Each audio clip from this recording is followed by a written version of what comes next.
Hello everybody and welcome to the AQA GCSE RS Paper 2 live stream. I've just shared the website for you guys if you want to access the document which I'm going to talk about. So there's one main document which I wanted to discuss, which is the AQA RS Paper 2, Every Source of Wisdom and Authority You Need. So I made this document and it has quotes for every single topic, so you can memorize them. I've put a little bit of my notes so you can explain them in good depth.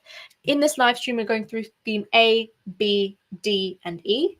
So be aware of those. You can choose to do any in the exam, and we'll be going through every possible exam question for them. I'm so glad to see so many of you on the live stream already. That's amazing.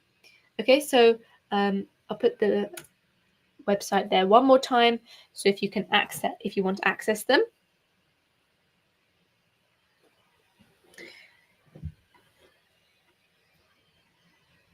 It has all of the sources of wisdom that you're going to need, which you can easily put into your exam. Okay, now let's go through. What we're going to do is we're going to go through every possible exam question that you could be asked about, because it clearly worked really well for the first paper, and then we'll do 12 markers at the very end. So we're going through themes A, B, D, and E. So check whether you do those or not. It's important to see that. Okay.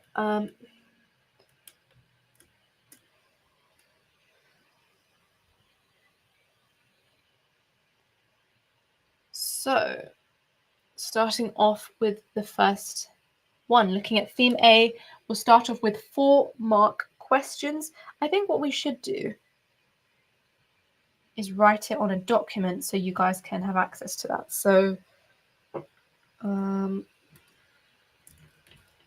let me just get a document up so that I can then post the answers after we've written in all of them, so you guys can have access to that.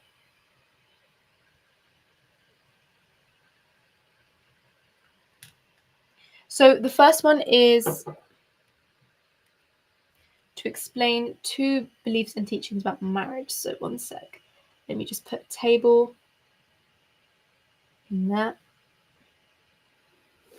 How would you like me to write? How would you like me to go through the answers? Would you like me to write them down or just say them as we're going through them?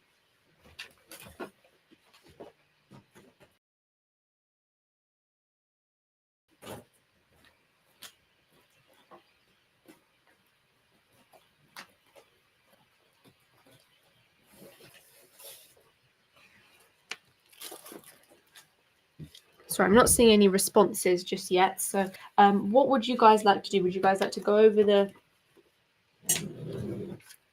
writing them down? Okay, so let me just get something ready to write down the answers.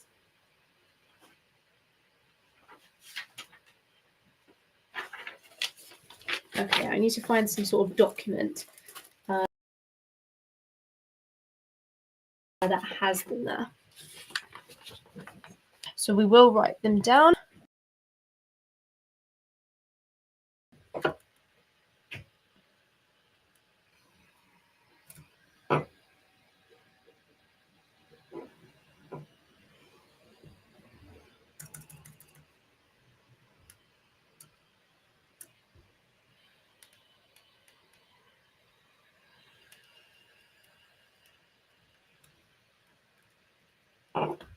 Okay, I've got it.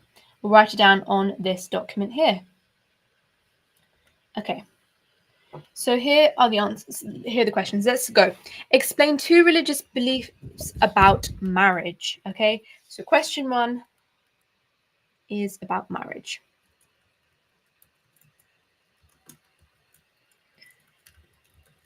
Down. Okay.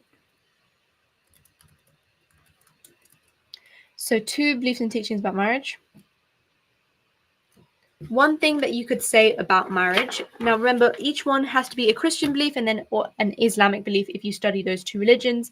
And if you study any other religions like Buddhism, a lot of people do that, then talk about those perspectives. So one thing you can say is from the Christian perspective, they believe that marriage is a sacrament Those of you who do Edexcel, that's even more important because you learn about the 7 different types of sacraments, whereas AQA, you just learn about only a couple of them. They believe it's God-given, and they believe it's traditionally between a man and a woman. So there's multiple ideas there. They only want you to talk about one of them. And remember, you say one point and then you explain it, okay? You don't just put that Christians believe marriage is a sacrament. You need to have a sentence saying Christians believe marriage is a sacrament. Therefore, blah, blah, blah.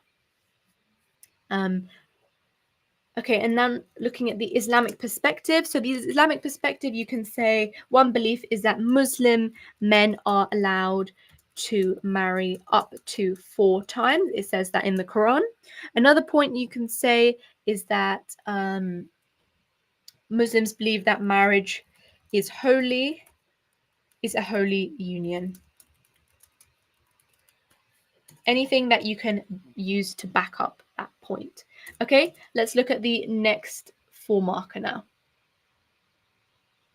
So that's how this process is going to work. We're going to go through the questions and then go through the answers. So explain 2 religious teachings about divorce. So it's along the same lines there. Divorce. So one point you can talk about in terms of looking at divorce.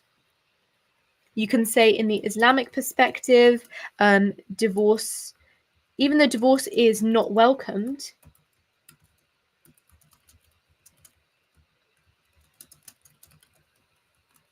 it is permitted if the marriage is broken down. And then if you know some points about how the divorce happens, then you can talk about that.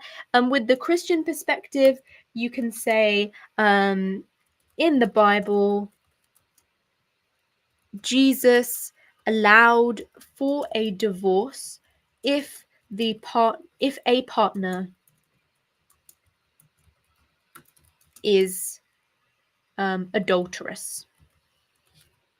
Okay, but then there's some teachings in the Bible that don't allow divorce because they believe it's a union of 2 people. So it doesn't matter which point you say, you just have to put the point there. Do you want me to write the development point as well? That might take a lot of time. That will double the time, but okay, I'll try.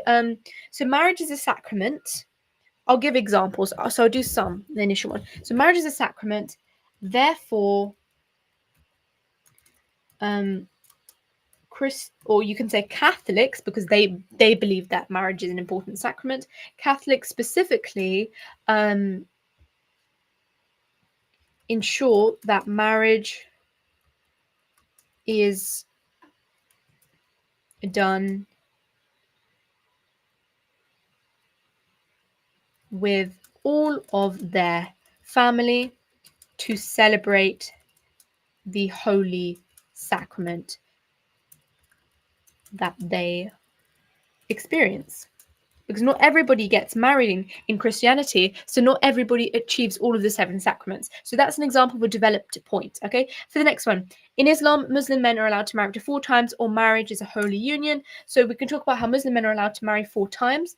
Therefore, you can say this means, and make sure your point and your developed point are 2 different sentences, okay? That's really important, yeah? Having 2 different sentences, because you're telling the examiner to look at the different marks. Okay? Yeah, that's true, that it's not a sacrament for most Christians. So continuing on there. Muslim men are allowed to marry up to 4 times. Therefore, this means that in countries that follow Sharia law or Islamic law, or Islamic law, because Sharia law is just specific to that sect, allow marriages or allow polygamy for men. You can say in their laws. So you have your developed point, and that gives you the 4 marks there because you're easily telling the examiner, look at these 4 bullet points. Now, do you want me to do that for every answer? Okay, or do you want me to just go through all of the content? Please put in the chat whether you want me to give a developed point for every answer or just give you the answer points and then you can think about the explanation. Because that might take a lot longer. It might take like 4 hours to do? Most people are saying no, just go through. So we're going to just go through. Okay, let's continue then. Looking at, so we've already done divorce.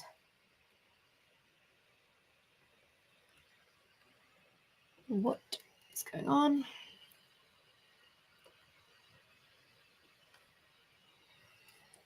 Do a poll. Okay, let's do a poll on the YouTube community tab. Just give me 1 second, and I'll post answer that. So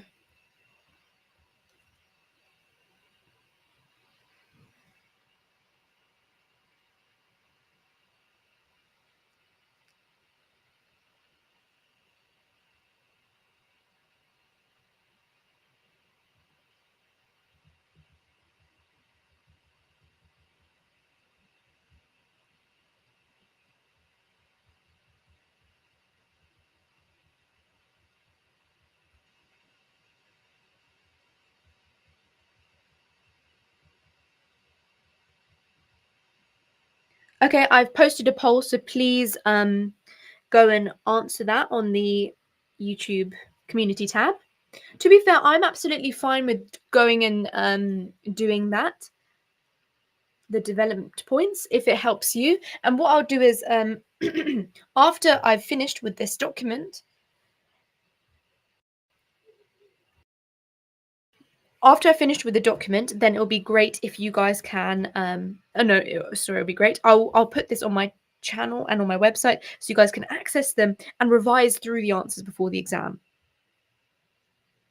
Okay, 71% of you are saying to go through just go through the content answers. So most people are saying don't go through the developed points. The poll is on the YouTube community tab. Okay, so most people are saying just go through the answers, which means we're not going to go through the developed point. Hopefully you understand how the developed point works. Let's continue. So we spoke about divorce. We're now on to the next topic.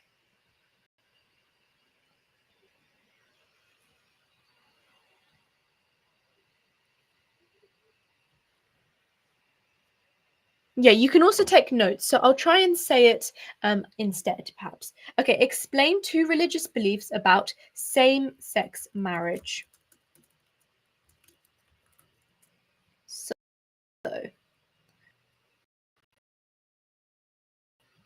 sex marriage. So you can say in Christianity, some denominations, you can even name them, some denominations do not allow same-sex marriage.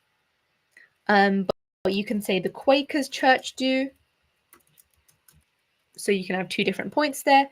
And for the Islamic perspective, you can say Islam, or all major denominations of Islam, or you can go straight into saying Sunni and Shia are strongly against same-sex marriage. They have quite a unified front on that matter. And then for Christianity, some denominations don't allow same-sex marriage, and you can say Catholics are an example of this, and therefore they do not allow a church those people who want to do that. Okay, that's an example of a developed point, so make sure you have that. Next, explain 2 religious beliefs about contraception. Thank you for those who are putting other religious views as well. That's really nice and helpful for people who are studying those religions. So contraception is the next one. So for your Christianity point, you can put that well, actually, the Roman Catholic Church prohibit the use of contraception. I know this, you don't have to put a quote or a source of wisdom in the full marker, but just to help you, it says that every sexual act should the possibility of life. And that's not in the Bible, it's from the Humane vitae. Sorry about my pronunciation of that Latin word. So yeah, that's a good quote to use. I know you don't need a quote for the 4 marker, for the 5 marker. So 5 marker has the same structure as a 4 marker, but just add a quote in. Okay, the Islamic perspective on contraception. Well, actually, in a number of readings from the Hadith, which is a sacred Islamic text on top on, it actually says that, or they indicate that prophets use contraception. And therefore how can they ban something that the prophets used? So in Islam, they actually allow the use of contraception.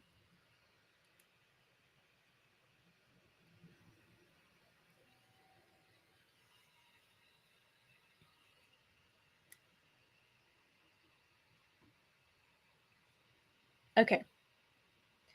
I think the contrasting belief question is going to be in the 5 marker questions, isn't it? Yeah, I think the contrasting belief is a 5 marker, or is it the 4 marker? Correct me if I'm wrong. It's only one of them. So one of them you can say the same thing. Okay, so we've said marriage, divorce, same-sex marriage. We're now on to gender equality.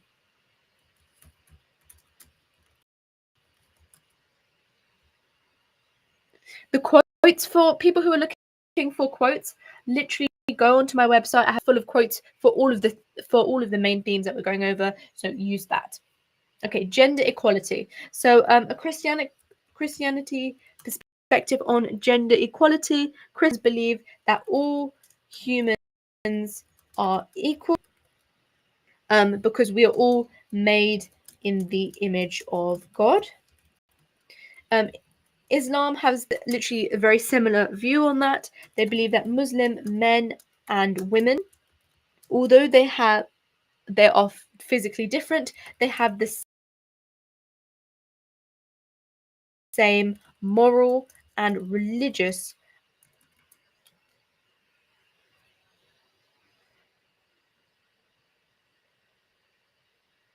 No, contrasting beliefs doesn't mean two different beliefs. It in fact just means two different ideas. There's my website, because you can't really find it online. It's a bit difficult.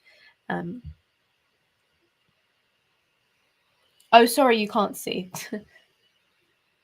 Those are the points I put for gender equality. Is my microphone muted? Can you not hear me?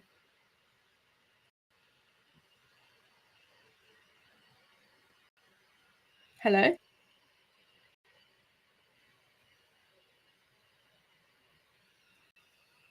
Are you unable to hear? Oh, okay. Can you still? That is the website link. Okay, continuing on to the next topic. Explain 2 religious teachings and beliefs about the role of women in the church. Okay, they're not necessarily going to ask that. That's as we spoke about in the previous live stream on themes, because obviously many religions don't answer that question, or so that's a skip. Next one, 2 religious beliefs about the role of parents. That's an important one to focus on.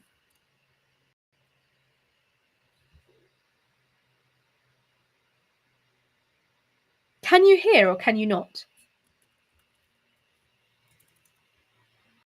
Oh, is it breaking up? I'm so sorry about that. I think it must be a lot of things connected to the.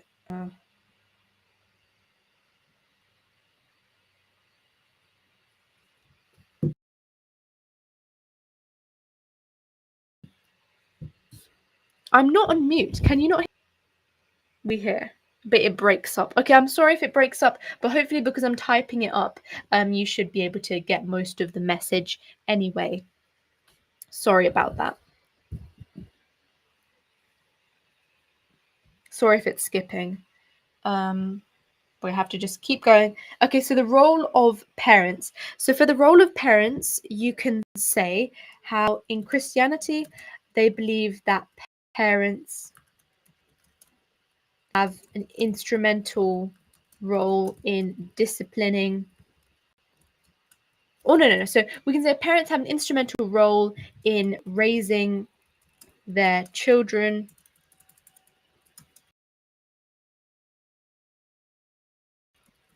with Christianic. Talk about another point is baptism. So it says a lot of them that you need to do infant baptism. So that's the Christian parents' role. In Islam, you can say a similar thing. So parents have a religious obligation to teach and educate children about Islam. And you can also give a more specific example. So you can talk about how you might want to teach them Arabic so that they could in the original form.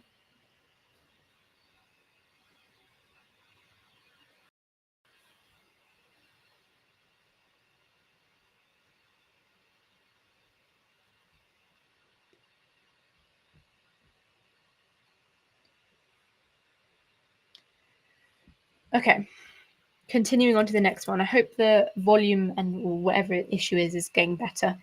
Okay, next is role of women in the family.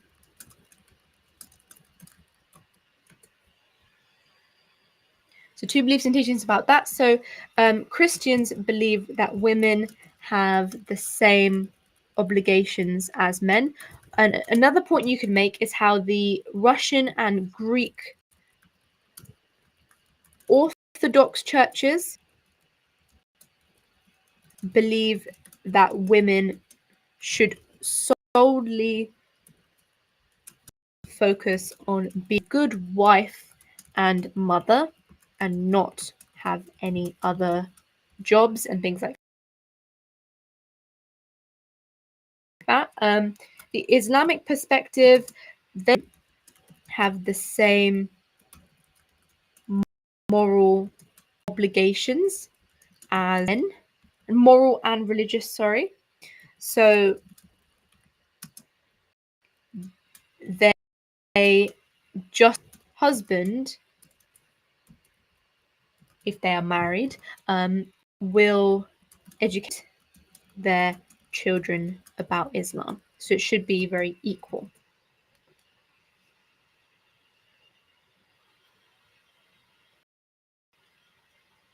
Okay, continuing on to the next one, which is looking at explain two religious beliefs about sexual relationships outside of marriage, so i.e. adultery.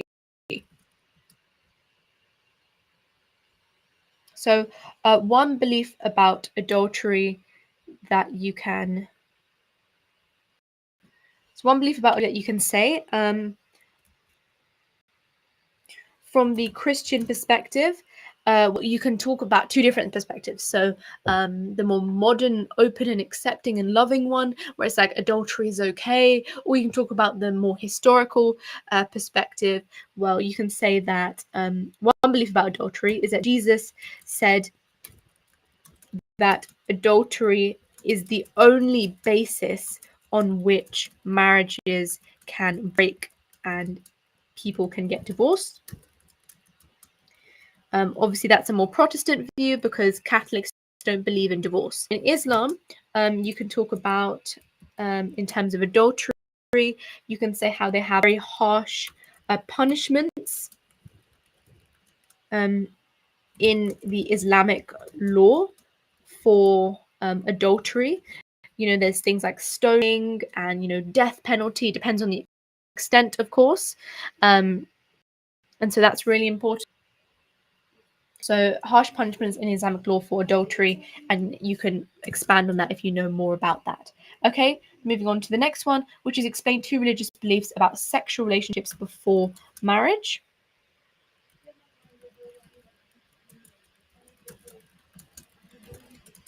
Okay, so one point you can say is that from the Christian perspective, the traditional view is that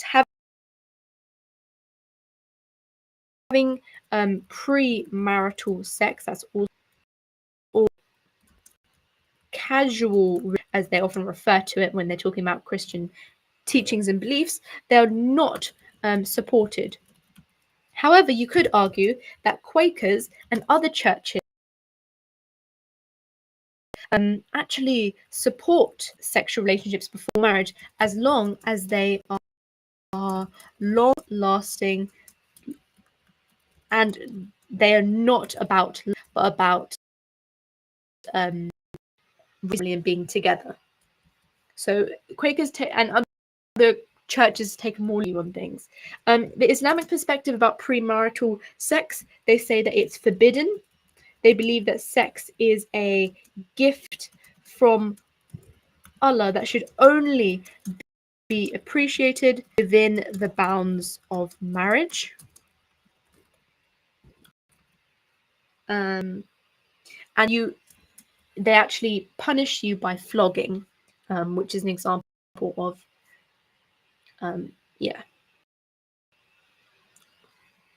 capital punishment. Or no, not capital punishment, but one of an example of that.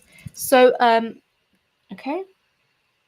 And those are all the 4 markers. So we've gone through all of theme A 4 markers. We're now on to theme A 5 markers. You'll notice that they're very, very similar, but we'll answer them again because they're still quite important to go through. And the more we do this, the stronger your knowledge will be on it. So looking at 5 markers now.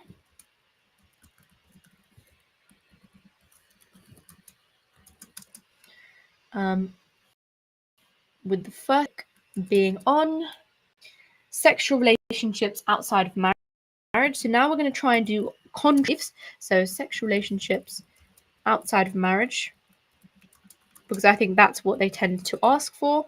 And even if they don't, it's preparing you well for the exam. So sexual relationships outside of marriage. Now I have to think of different perspectives. So we can say that, again, the Islamic perspective in which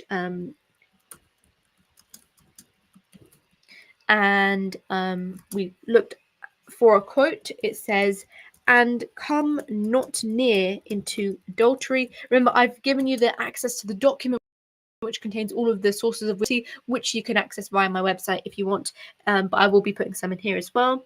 It says, in reference to adultery, "It is an abomination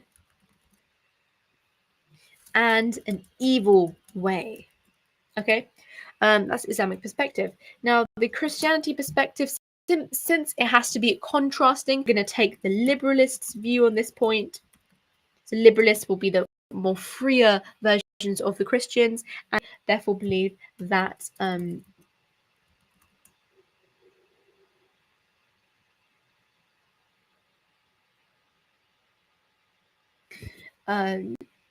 well, there's some Christian liberalists who believe in polygamy, that is sexual relationships outside of marriage, but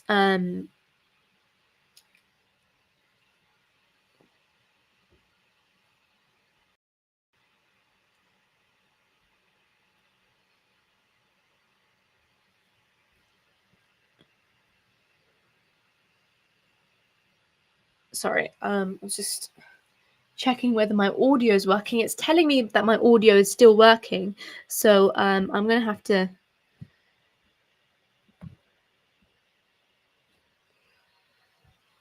Okay, I'm breaking up. It's okay. I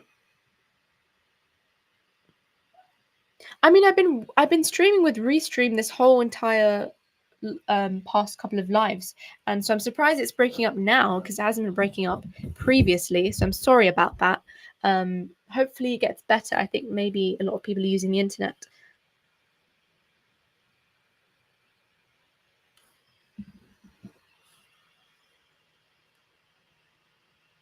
Yeah, we'll carry on.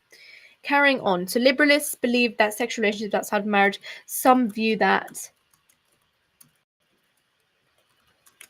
as acceptable if it is a loving and long-lasting union. Okay, moving on to another point. The next question is talking about same-sex marriage. So 2 contrasting beliefs about same-sex marriage. So one point we can say in terms of the Islamic perspective. So in Islam, they're all strongly against same-sex marriage.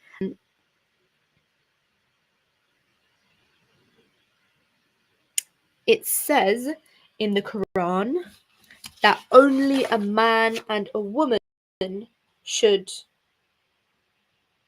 marry. So it makes it very clear, only a man and a woman. So they believe marriage is only between a man and a woman, and therefore, and because they believe that the Quran is the direct revelation, or you could say word of God, that therefore means that they're not going to move away from that, and it's an abomination against Allah's word.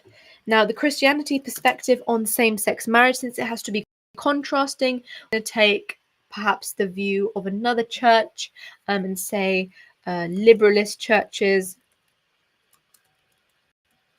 allow same-sex marriage, again with the same idea as before, as long as it is a loving union.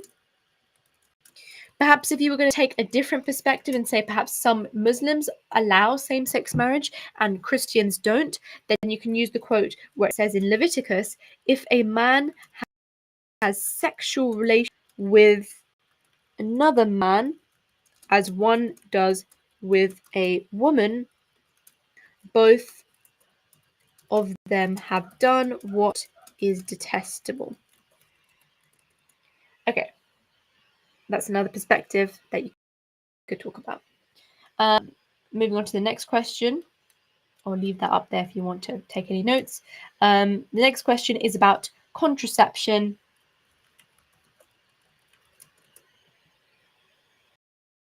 So again, be putting in what we've already learnt. So we know that in Islam, they actually allow the use of contraception.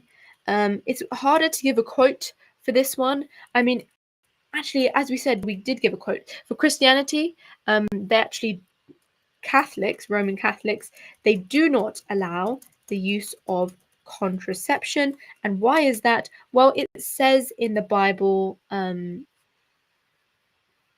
that all, I think it's all sexual, no, not the Bible, sorry, in the Human Vitae, that all sexual acts should have the possibility of life or something like that. The good thing is if you get quotes wrong, you can just suggest that you were paraphrasing it. So you are allowed to paraphrase and you'll still get marks.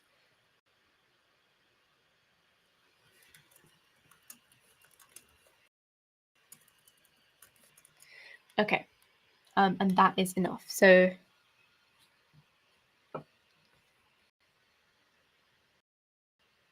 the Human Vitae, sorry, is another source of wisdom and authority. That's why they don't say when they're asking you to put quotes from the Bible or the Quran, you can say any religious teaching or reference. You can even religious person has said as well, as long as it's credified information.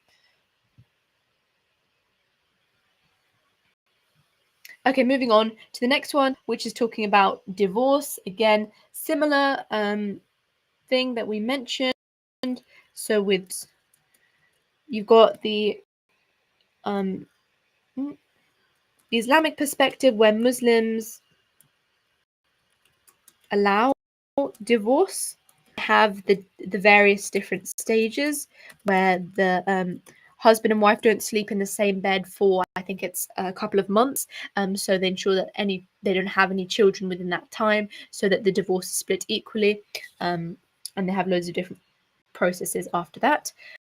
Perspective, if we take on the Catholic approach, because we're thinking about contrasting, so it has to be different from the idea that we just said. Catholics, they don't believe in divorce. Why is that? Well, they believe that during marriage, two souls become one. Sorry for spelling mistakes. So two souls become one. And because of that, they believe that this is irreversible because it is a bond created by God. Till death, well done, a good quote. Well, it depends on what context you're using. Enlightenment means normally the revelation of some piece of information. So, for example, for Christians, Jesus was an enlightenment because it then provided the possibility for Christians to heaven and have eternal life with God. Okay. In terms of a quote for divorce, you can give a quote talking about the marriage in which the two become one. It says that in the Bible, and you can talk about how that's irreversible. You can't just separate that. Okay. Explain 2 religious teachings about the treatment of women.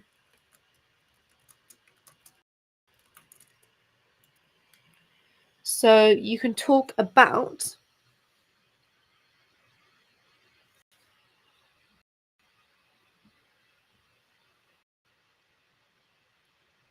how, so treatment of women. So you can say in Christianity, they believe that all women were made, no, not all women, but they believe that because Eve was made from the rib of Adam, some might believe that women secondary and only exist to support and act as a companion to men. And that's only a very minority of Christians that believe that, but you can talk about that in more Orthodox churches. And then the Islamic perspective is that they believe that men, as I said before, and women have the same religious and moral obligations. Therefore, there's no disparity in requirements and responsibility. However, you could argue that perhaps it's not showing the screen, sorry. However, sorry about that, guys. However, you could argue when talking about the treatment of women that if in Islam they allow men to marry 4 times, but women to not marry, then perhaps you can talk about sexism in that context. So you can choose the different arguments there. Okay, so those are the points we made.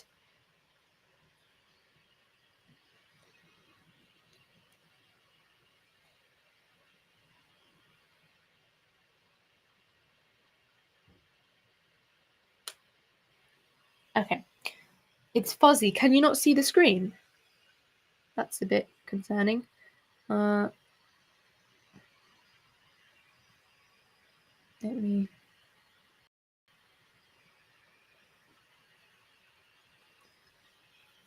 Okay. Why are men allowed to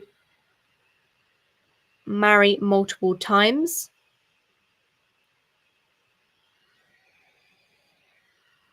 Can you not see the screen?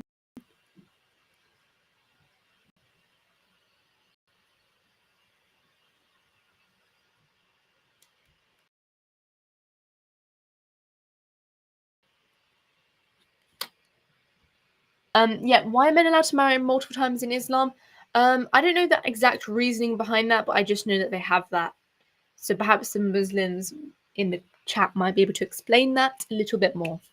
Okay, moving on to the next topic, which is remarriage. Explain 2 religious teachings about remarriage. So this is one we haven't spoken about so far. So obviously the teachings differ from different denominations. In Christianity, Catholics prohibit remarriage. They believe that remarriage, as divorce is wrong, remarriage is wrong because a person has broken the promise that they have made. And on top of that, they've made them in front of God. And hopefully you know, if you study Christianity, what a promise between a person and God is called, or people and God is called, that is a covenant. So if they've broken a covenant, that is quite huge. And therefore, they shouldn't have the chance to repeat that again. Okay, so that is kind of got your point and your explanation there as well. Moving on to the Islamic perspective about remarriage. So since divorce is allowed and polygamy is allowed, remarriage is also allowed, but it's not advised. So in Islam, remarriage is allowed but not advised. Okay, and then for a quote, you can just put the two become one, in terms of looking at the things that happen when Christians get married. Okay, moving on to the next one. Explain two things about the role of parents. So role of, yeah, it's often common sense. I think it will be useful to have these answers to quickly go through them on the day of the exam. So I think it's worth going through them just the night before. A lot of the questions actually came up for paper one, so I think it's quite useful. My unbiased opinion.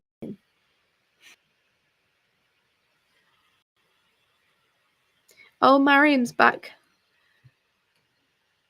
Hello, Mariam. Okay, continuing on. Role of parents. So, what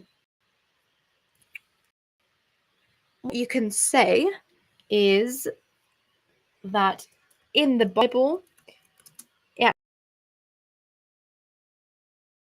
actually says that parents are supposed ability. A useful thing to talk about when you're thinking of parents, think about the Trinity, because you've got the Father, the Son, and the Holy Spirit. And focusing on the Father and the Son, that's a very familial parental relationship. And so it often says, in the Bible that families should take inspiration from the Holy Trinity, that the Father and Son, that God had so much love and respect for his Son. So parents are supposed to bring stability and mirror the love and respect God the Father had for God the Son in the Trinity. So you're linking your different knowledge points together.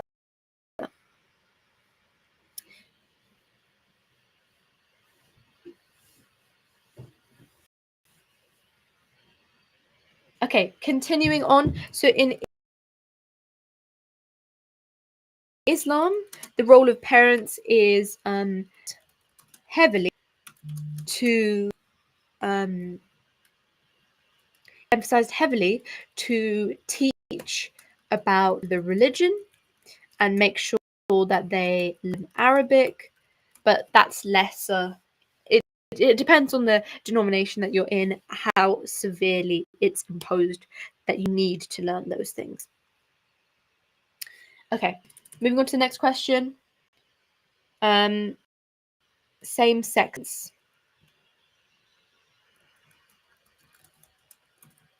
I know this seems a bit, but hopefully it's drilling it into your mind beyond this point. So same-sex marriage, Christian perspective, you can say the liberalists. Wait, didn't we answer this one? Yes, we've answered this one. Okay, so we don't have to answer it again.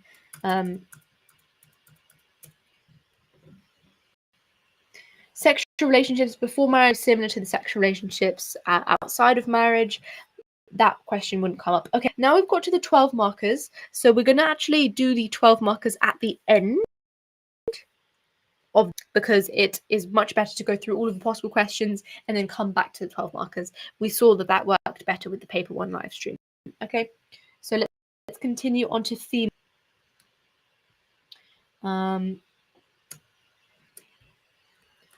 So theme B,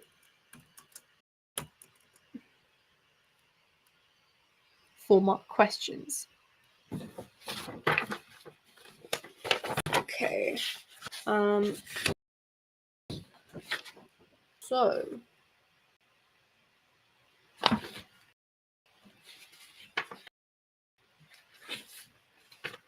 where are we at?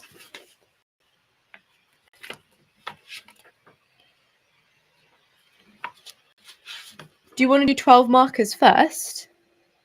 Let's do a poll on the YouTube community tab if you want to do 12 markers first, because there's a lot of choice with the 12 markers.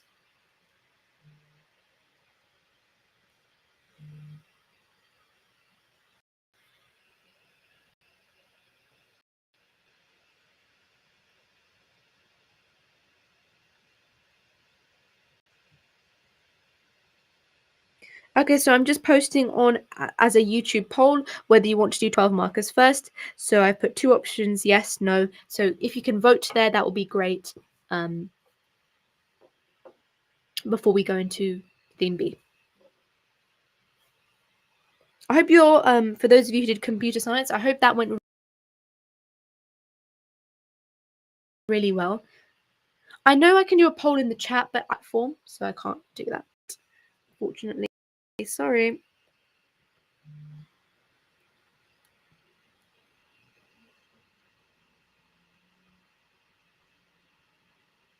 It's on the community tab, so if you can vote there based on your ideas.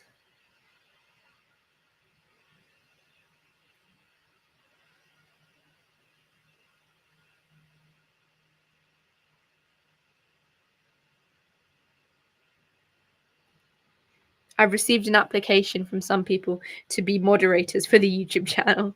So if you want to be a moderator, just send me an email and then okay, it's 50-50. Can some more people vote, please, so then we can kind of settle this.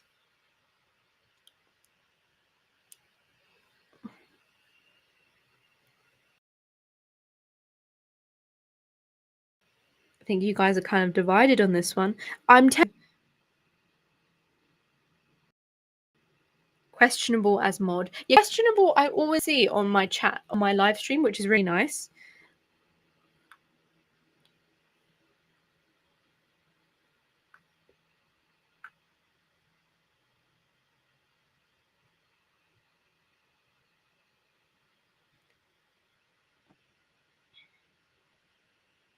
Okay, slightly more people are saying yes. So we're going to have to go through the 12 markers now. It's like 54%. I bet if like 2 people voted, then it will be 50-50.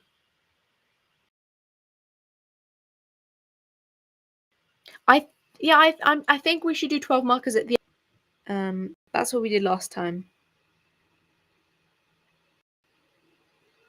The community tab is on my YouTube channel. You scroll across, so you've got home, video, shorts, live, playlist.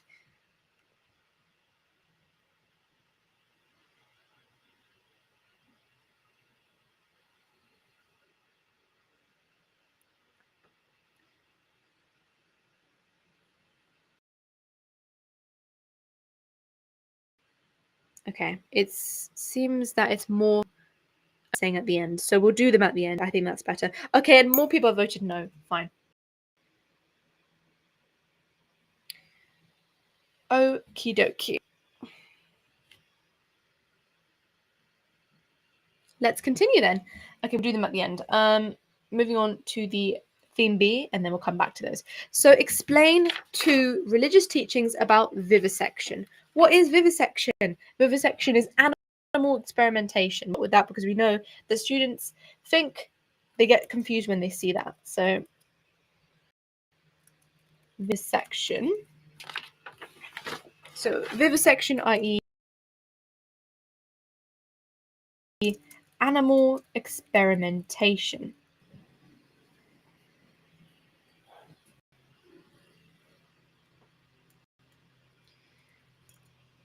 So let's talk about 2 beliefs about animal experiment. Firstly, let's say the Christian.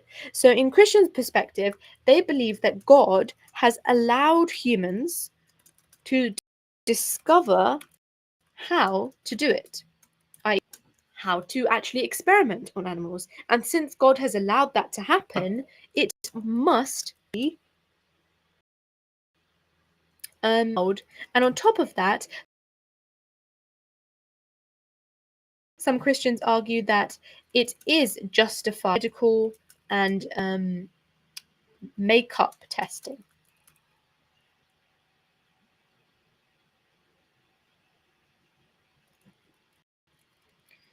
Now, the Islamic perspective is slightly different. So they believe that animal experimentation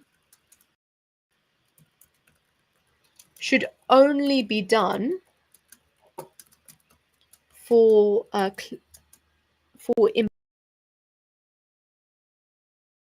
important research. So things like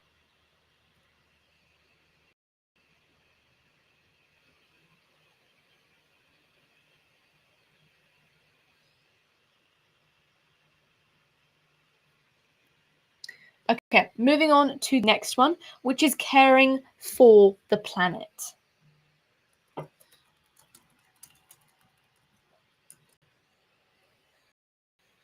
So,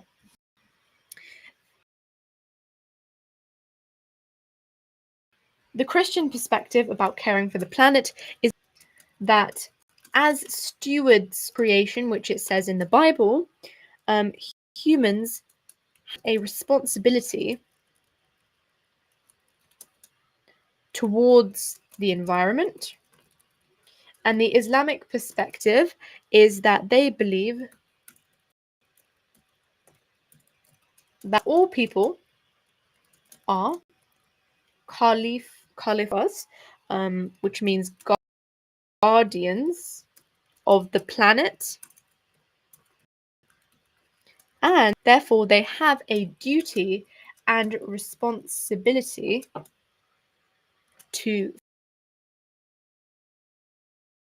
for the care of the planet. So stewardship is effectively caring about the planet.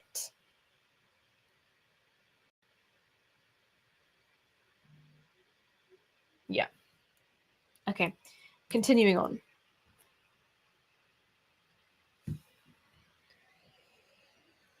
The next one is explain two religious teachings about abortion. So, the first thing you can say is that in Islam, life is at risk.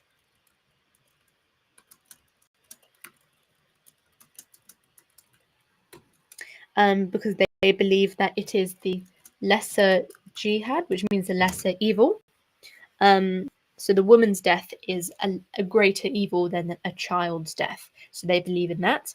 And then the Christian perspective, specifically talking about the Catholic perspective, they believe that they're completely against it because of the sanctity of life argument. That life is of it, and you do not have really good quotes in the as well. That we do not have any right to take and give life, to take away life that God has created. And the sanctity of life argument is mainly that life begins at conception, and therefore an abortion is murder. Okay, we're moving on to the next topic now, which is euthanasia. So remember, there's two different types of euthanasia. You've got passive euthanasia and active euthanasia.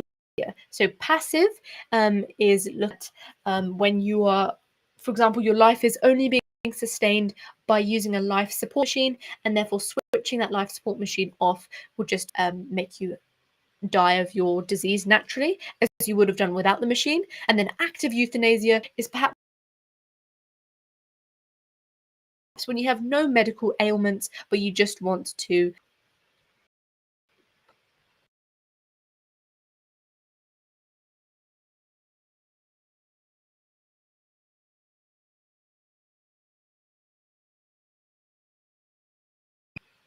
Okay, continuing on. So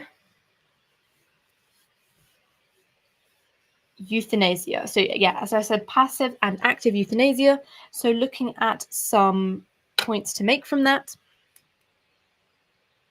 The Christian perspective on euthanasia is, again, you can talk about the sanctity of life argument.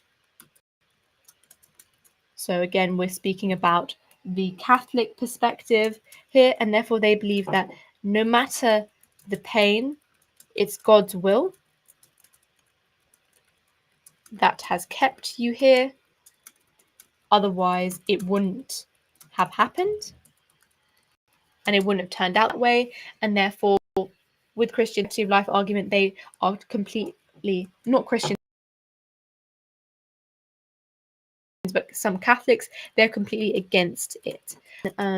Passive euthanasia, they believe that it is the lesser jihad, as we spoke about, that if somebody is in pain, it is only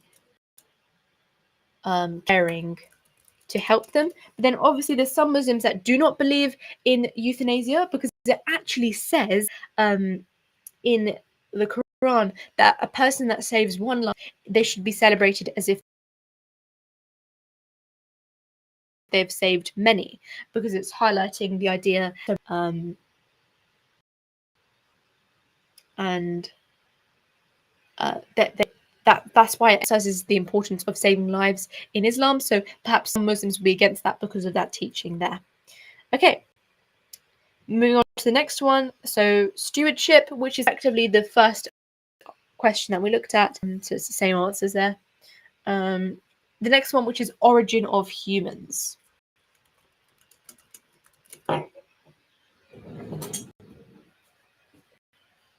Yeah, Muslims, some Muslims believe in passive euthanasia, but I spoke about the different perspectives.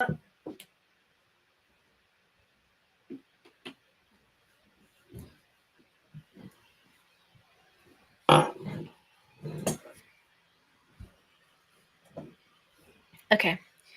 So origins of humans. So one point you can make from the Christian perspective, you can say that, well, there's two perspectives. So you've got the literalists. So the literalists, i.e. they interpret the Bible exactly. Yeah, they believe that everything that is recorded is the direct word of God and therefore cannot be challenged.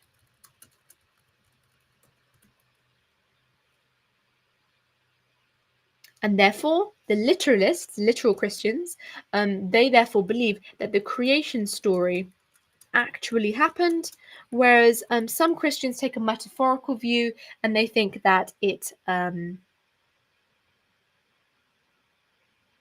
some Christians take a metaphorical view because they believe that they actually didn't happen, but it's more the meaning of it. Now in Islam, there's you can talk about, because it's a contrasting viewpoint we're trying to get. So they believe that Allah was responsible for the creation of the world. And you can talk about how some believe in the Big Bang Theory, as there's actual things linking them together. So with the Big Bang Theory, quotes like dust that exists, they believe that that is signifying that that actually happened.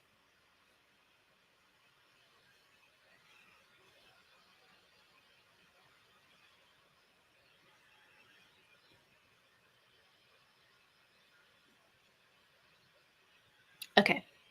Now moving on to the next one. The next question is looking at explain two religious beliefs about creation. So it's very similar to what we just spoke about, the origin of humans. So let's do it anyway. So Christian perspectives, they believe that God created the universe to exist. Some view creation as a literal account, as we spoke about, and you can give the quote in the beginning.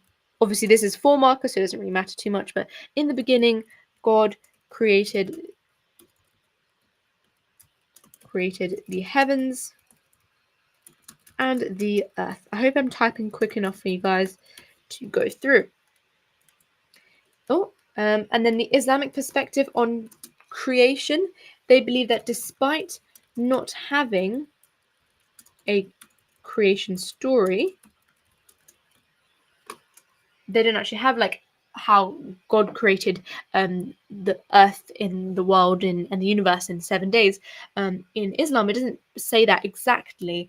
They talk about Adam and Hawa, Eve, but they don't talk about anything specific. So despite not having a specific creation story, they still believe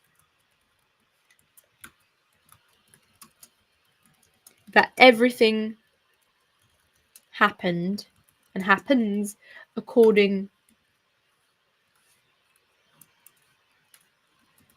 to Allah's will. Okay.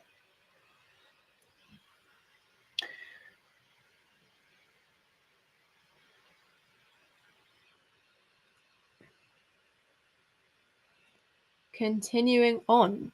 The value of the world, that's really similar. So talking about looking after the world, so stewardship. Value of animals is the same idea of animal experimentation. And hospices, don't worry, you're not going to be asked about that.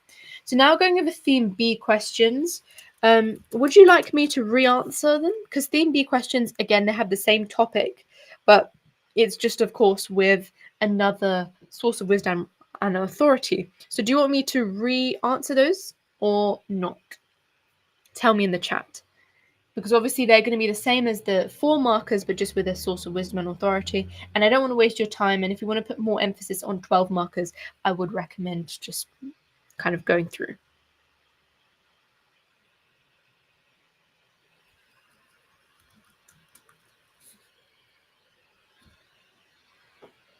I do have a document with all the quotes. I'll post the link now. Give me a second. No, I don't. No. Just give quotes. Okay. Perfect. I can give quotes, actually.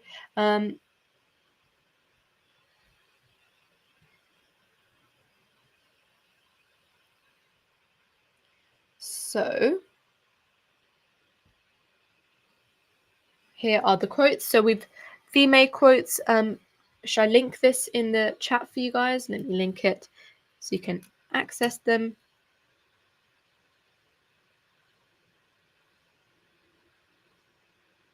For once, most of you guys are actually unanimous on this.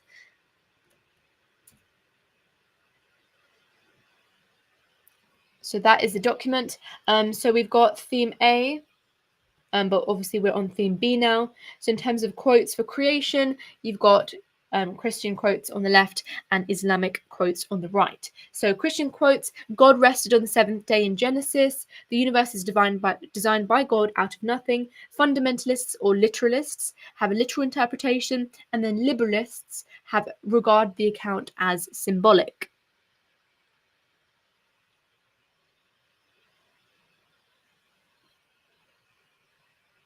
Okay.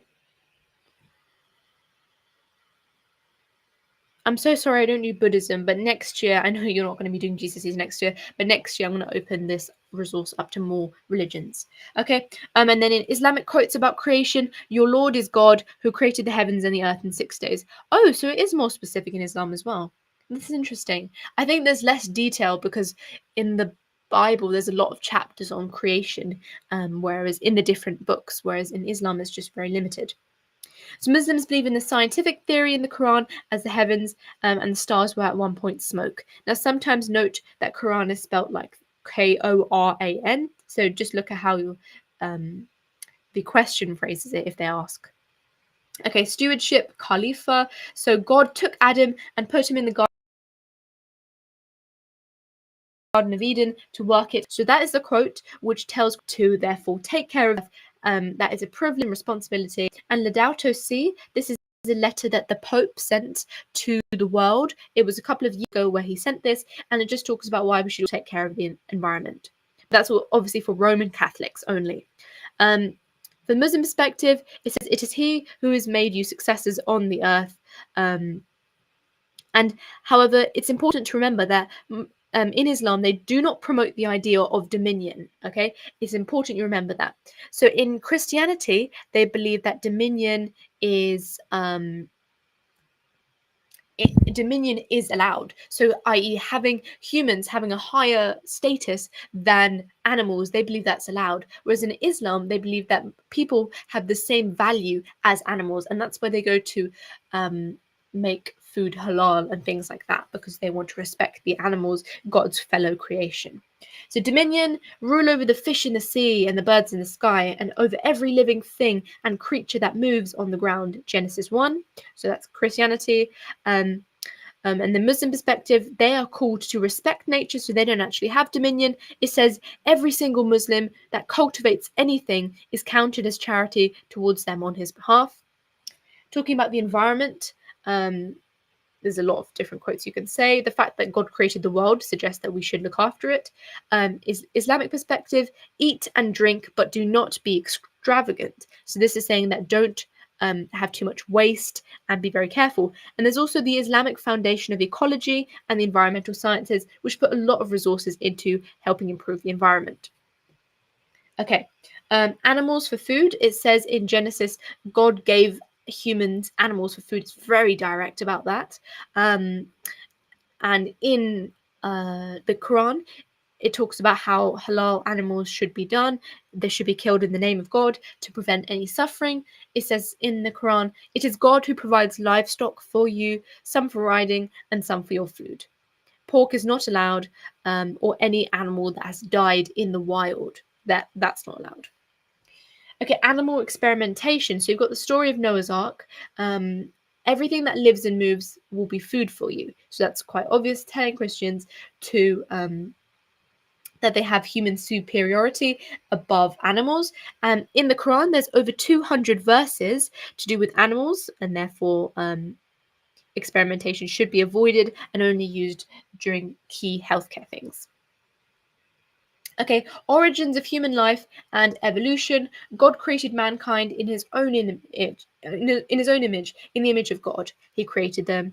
And in Islam perspective, God created Adam first and then Hawa from the same soul. So Christians believe from the same rib and Muslims believe from the same soul. It says, you humans were lifeless and he gave you life. Some Muslims claim that evolution is scientifically valid theory. However, it's not fully compatible with some aspects of Islam. Okay. Abortion. So it says in the Bible, no, it says in the Bible, Psalm 139, for you created my inmost being, you knit me together in my mother's womb, which I actually think somebody put in the chat, which was really good. And then this suggests to Christians that abortion is taking away what God has created. Evangelical Catholics have the sanctity of life argument, whereas the Church of England and Methodists actually accept having abortions. Islamic perspective, abortion is permitted if their mother's life is at risk, but it's still considered haram in some parts of the Quran, so some Muslims actually don't agree with it. If the fetus has disabilities or if the pregnancy is a result of rape, but under no circumstances finance. It says, do not kill your children for fear of poverty, we shall provide for them and you. Now, abortion in Islam must happen before ensoulment.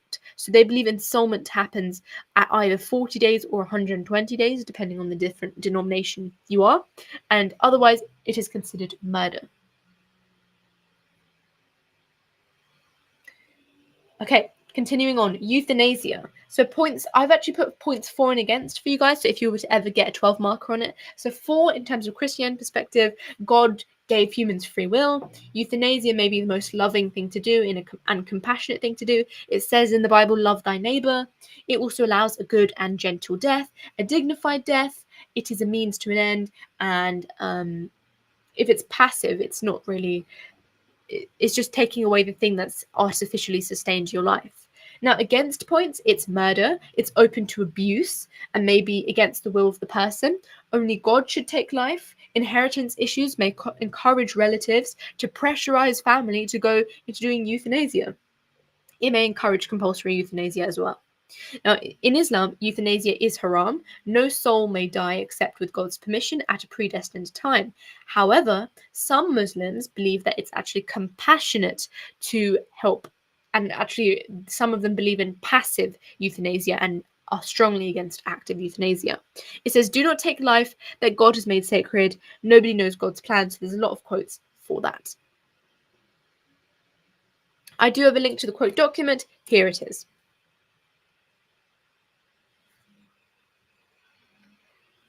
Okay, death and afterlife. So on the day of judgment, God will judge a person's thoughts and actions and faith. Similar thing to that. And Islamic perspective, on the day of judgment, Israfil will blow a trumpet, where all the dead will resurrect. This is and each will be brought before God in the book of life, and the book of life will be opened with all of their good deeds and their bad deeds, and depending on what hand they receive it in, that's whether they're going to go to heaven or hell. Okay, and that's all of the quotes for this theme, so really, really well done.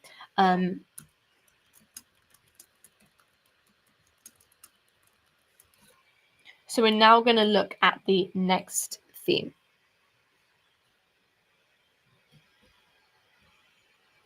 which we're going to go over is theme D.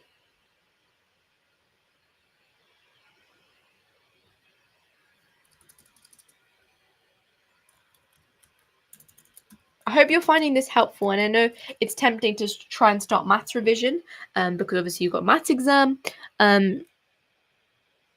but yeah, I think it's best to just join this live stream. I'm telling you, it helped a lot of people for paper 1. It's going to help a lot of people for paper 2, and then with your maths, just focus on practicing it. And also, I remember when I was doing my maths GCSE, with the first paper, it did not go well at all. So with the second 2 papers, I was able to bring it back up. Okay, so it's okay. You have 3 papers for a reason. If you're doing it in Excel, of course.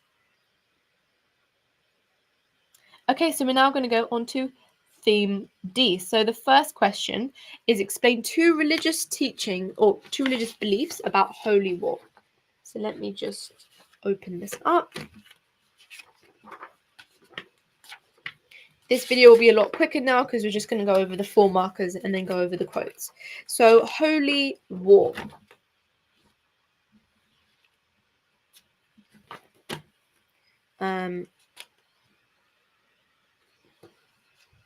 Going through that. So share this tab instead. So the Christian perspective on holy war is that Christians, when called to defend their faith, will do so. Obviously, we've seen in the past different events where Christians have defended their faith. For example, the Crusades. And there's literally been wars on religion. It's ironic how religion seems to be more about wars than peace.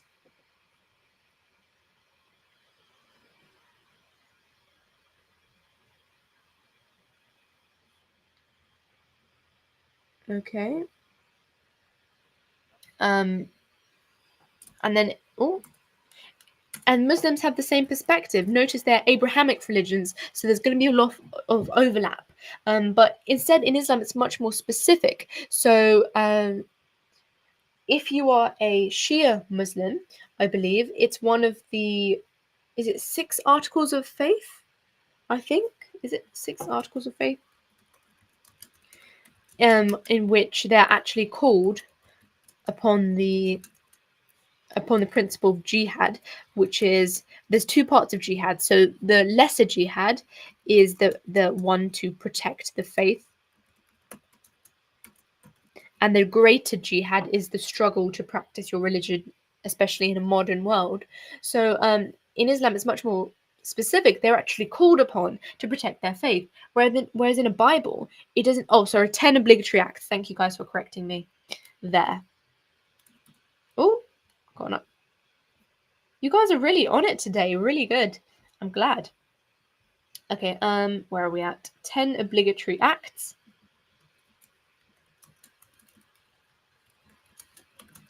And which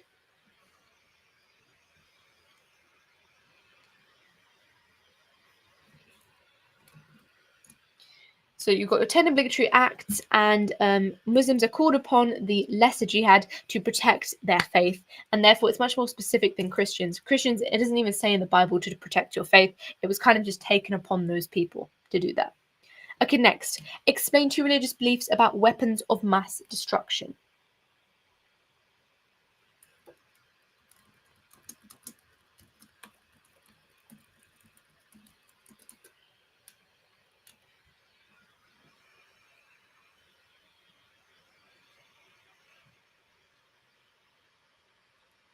So, one thing that you can say is the Christian perspective. They recognize that nuclear weapons i.e. another word for like weapons of mass destruction, are dangerous, and they believe that their use could be positive as a deterrent, but not in actual usage. So Christians have an interesting perspective on that. The Islamic perspective, it says in the Quran, fight in God's honor, or fight in Allah's honor. But then it says, but do not overstep the limits. So this is directly telling them the bounds at which they can go to destroy fellow Allah's creations, because they're interfering with God's plan, aren't they, by doing that, and therefore that's interfering with God's will.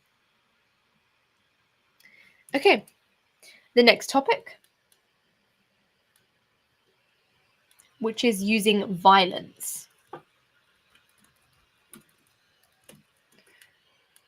So that is quite vague. And it's kind of similar to what we've been saying actually about war. So Christians are ready to uptake violence in order to protect their faith, and so are Muslims.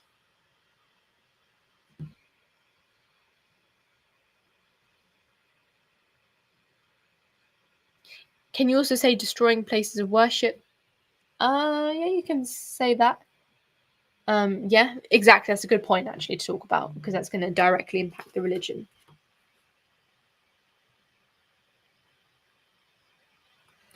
Okay, continuing on. So we're now talking about the next question, which is pacifism. So the belief that we should not do wars under any circumstances. Now, in terms of a Christian perspective, Quaker Church are complete pacifists. They believe that there is no just explanation for war. They believe that it causes more harm to innocent people than the involved actual people.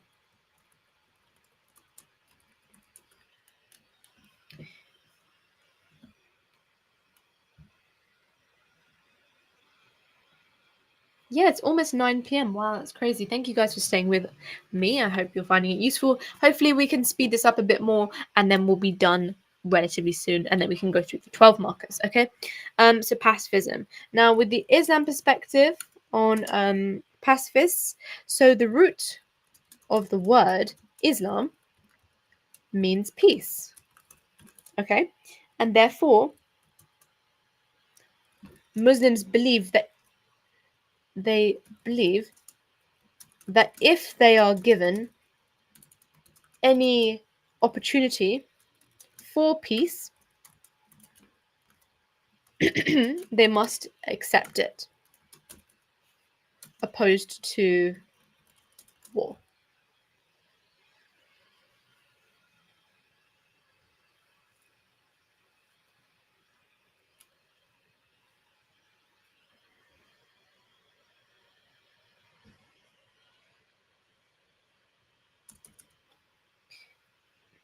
We're on our second to last theme, so it should, in terms of going through the 4 markers and the 5 mark quotes, that should probably take till 9:05, and then we'll probably do the 12 markers from 9:05 onwards. You'll find this document with the answers. I will post it on the community tab once I finish this, because obviously you only have the answers when I finish writing them. So yeah, after the live stream, or after I finish writing them. Okay, let's speed this up now. Violent protest, that's similar to violence. Explain 2 religious teachings about forgiveness. Okay, so forgiveness. This is a key concept in Christianity. Jesus, there's plenty of examples in the Bible. Jesus forgave other people, so that's really important. And therefore, Christians believe that they are called upon to follow Jesus's teaching and do the same. Now, in Islam perspective, they believe that forgiveness is important. However, it will not replace the Islamic law punishments. For example, in respect to criminals, if criminals commit a crime, forgiveness is not enough.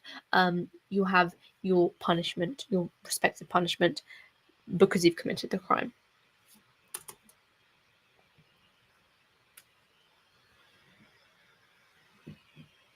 Okay. Next, so we've spoken about forgiveness. The next one is about justice.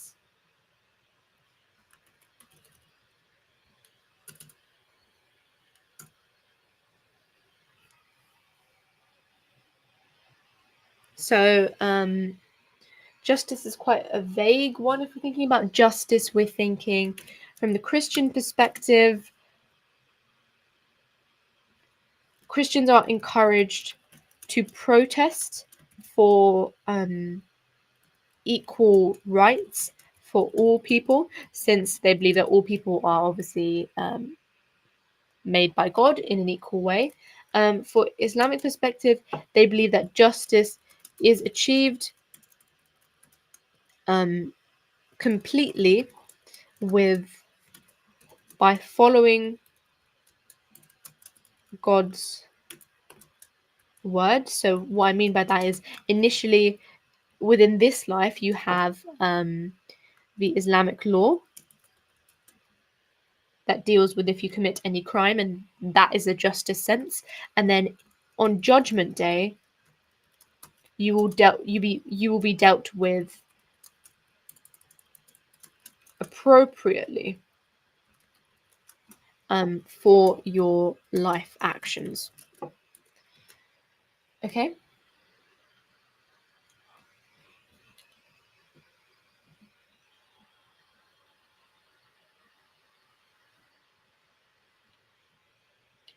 Moving on to the next one, which is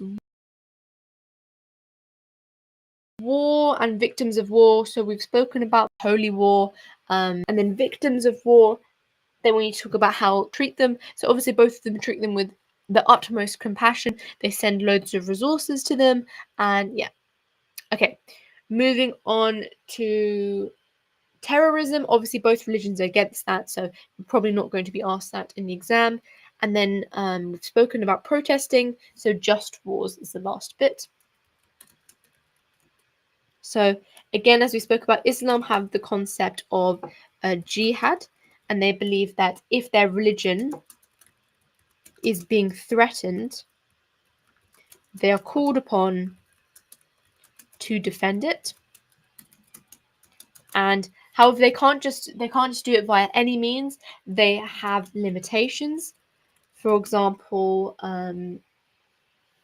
they've got to let innocent women and children, i.e., those people who surrender, go, and loads of other things like that. So a lot of the international war crimes that exist in today's time, they apply, and they've come from the idea that if a holy war is to happen, or a just war is to happen, then it must fulfill all of those requirements. Now Christianity has the same or similar perspective upon just wars. However, as we can argue that the pacifists believe that these don't exist, because obviously there's no excuse for having a war. Okay, and that is it for theme D. Going through some quotes so that you're ready for the 5 marker. Let's go through some of those. So for war, it says in the Bible, he will judge between the nations and will settle disputes for many people. Nation will not take up sword against nation, nor will they train for war anymore. So that's the idea of God being the ultimate judge and God settling all the disputes in Christianity. In the Quran, it says, "The servants of the Lord of mercy are those who walk humbly on the earth, and who, when aggressive people dress them, reply with words of peace." Okay, in terms of violence and protest, Jesus taught that violence is counterproductive. He said, "Put away your swords. Those who live by the sword die by the sword." In the Quran, or in the Hadith, pardon me, it says, "Hate your enemy mildly, for they may become your friend one day." And it also says, "To those against whom war is made, permission is given to fight." So, as we said, Muslims are encouraged to fight for just or holy wars. Note, the aim of terrorism is to make society aware of a certain cause, and all religions are against that.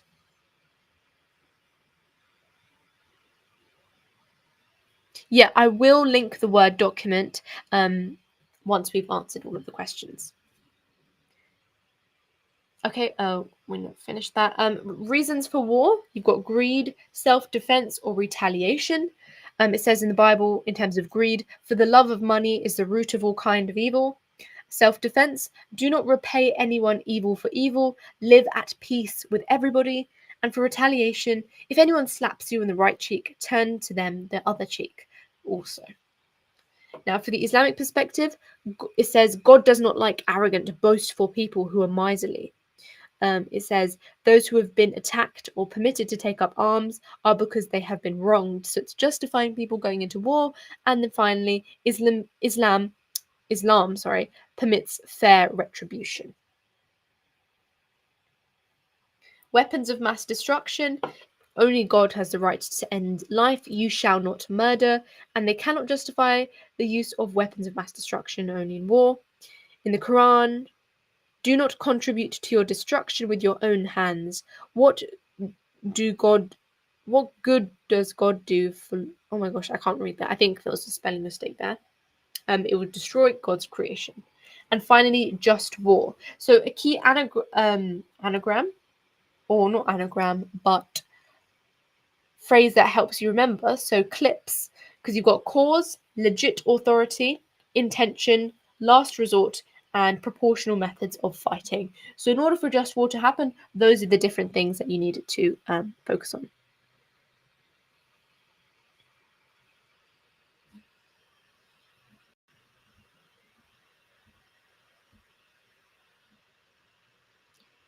If you've learnt a different religion from Islam, can you do it in the themes paper? Yes, you can, because they're not going to know whether you did Islam or not. So you can do that.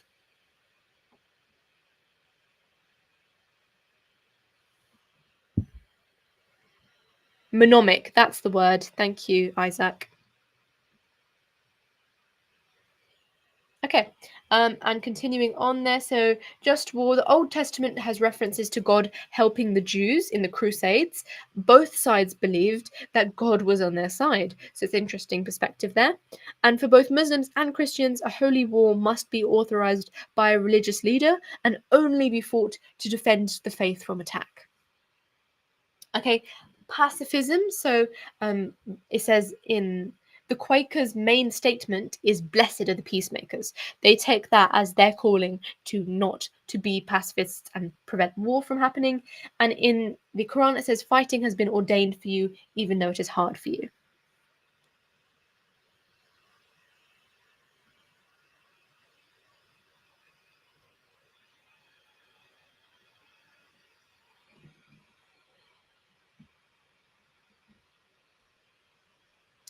Okay, and then helping victims of war. Love your neighbor as yourself. The parable of the Good Samaritan, and Christian charities and Christian aid work to promote peace, justice, and human rights. They help refugees in various countries.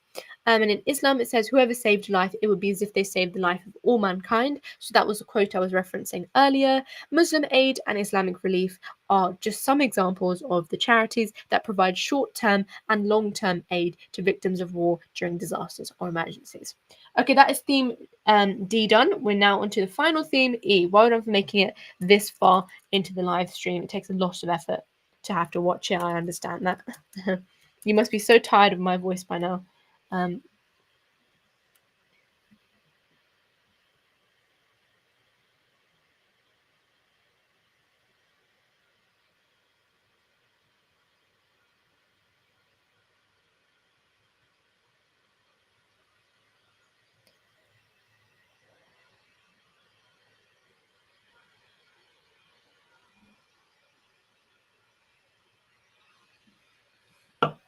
Thank you, Nuran, or Nuran, or however you say your name.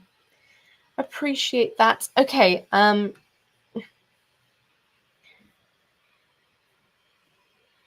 Really, I feel like my voice is really annoying. Oh well, thank you guys. Okay. I didn't realize that. Okay, moving on to theme E. Well done. We've got it. We've got this far, guys. We're almost there. We'll do a break after if that's okay, just because we can get through this last bit. Yeah. So theme E. Explain two religious beliefs about good and evil. So let me share this tab. Good and evil. Let me just get my I mean, you should be able to answer this even if you didn't even study theme E, because it's quite obvious. I mean, you learn about good and evil in your religions. So, for Christians,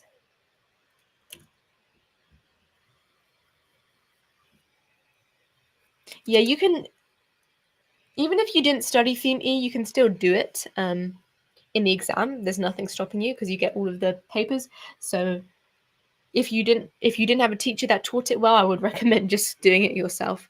Yeah. So Christians, they believe that free will is given by God, and therefore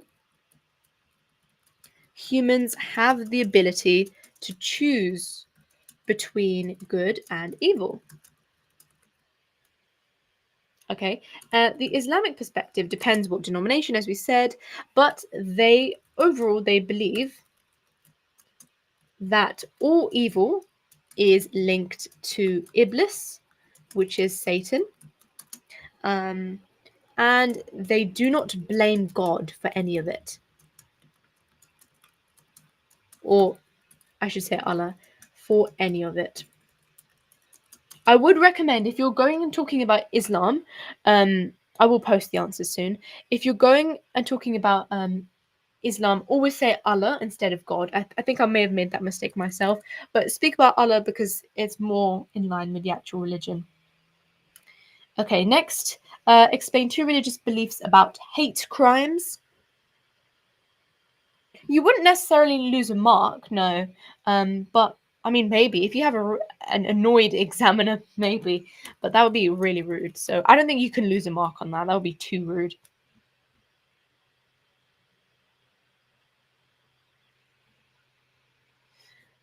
Oh, I had a Magnum ice cream as well today. Whoever said that, random. Anyway, explain two religious beliefs about hate crimes. So obviously, both religions are completely against hate crimes. No religion encourages it. But then, in terms of Christianity, their combat to hate crime is they believe that they need to defend minority groups who experience the hate.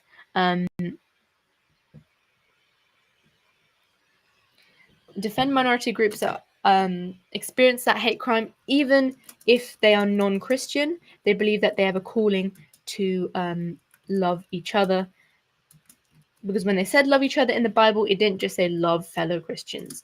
Now, for Islam, they have the same perspective, and you can talk about how culturally the Muslim community is really good at grouping together and protesting for what they believe and standing up together.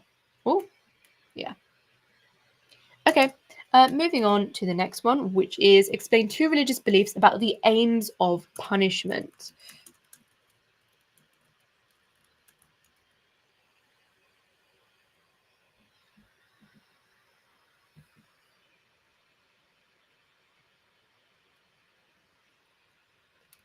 That is the website I'm talking. Well, that's not the website. That's the web page that I was talking about. Okay, aims of punishment. So,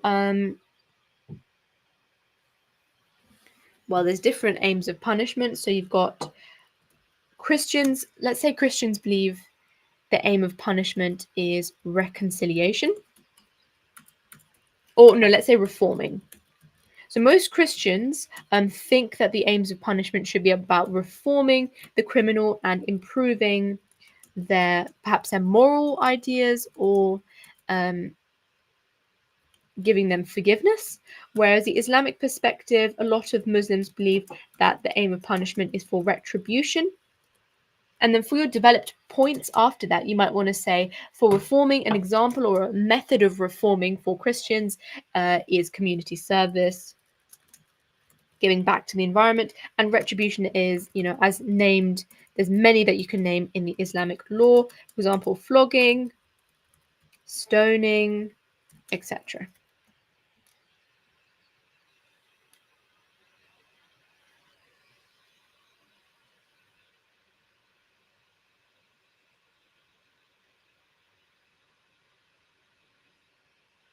Okay, so those are the aims of punishment. Okay, moving on.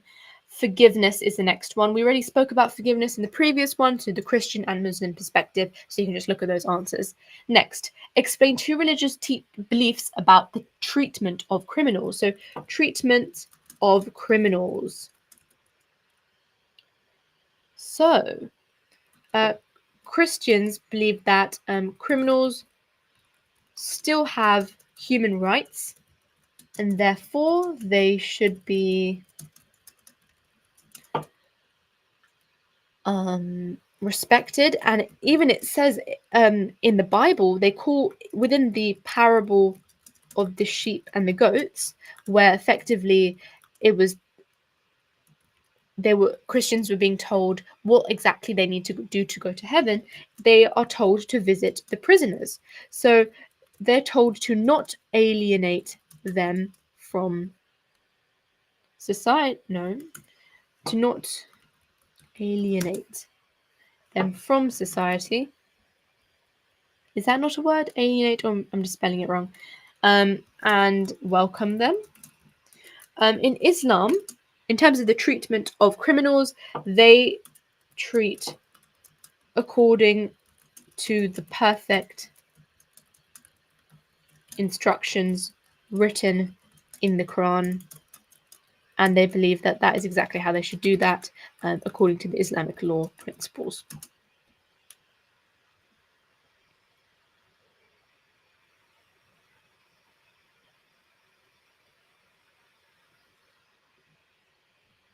Okay, moving on. Explain two religious beliefs about capital punishment. For those of you who want to break, we'll get there soon. We're almost done.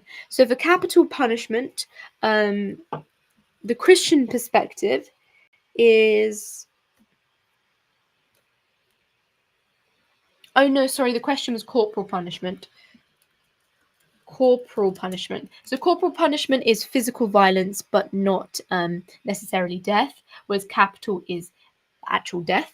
So for Christians, some Christians agree with corporal punishment, because it says in the Bible, the ones who love their children the most discipline them.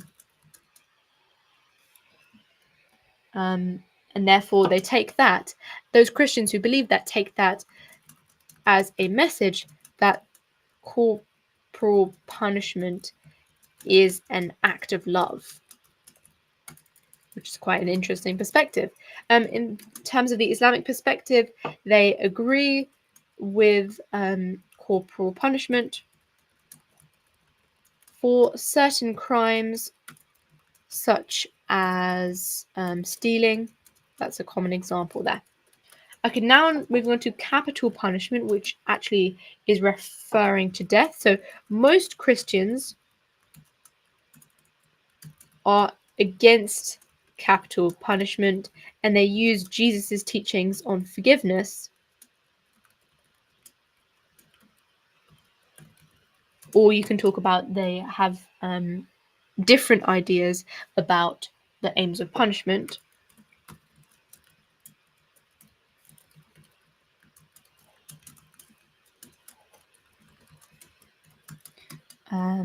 So reformation. Whereas the Islamic perspective is that they believe some levels of crime, merit capital punishment. And some Muslims believe that capital punishment is actually very forgiving for the criminal, because being in jail, the idea of being in jail for the rest of their life,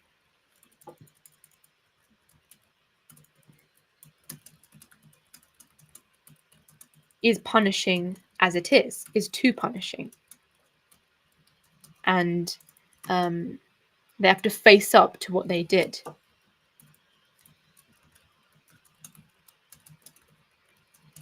So a lot of mental health issues. So they believe it's actually more loving to the criminal, some of them, to actually commit capital punishment towards them.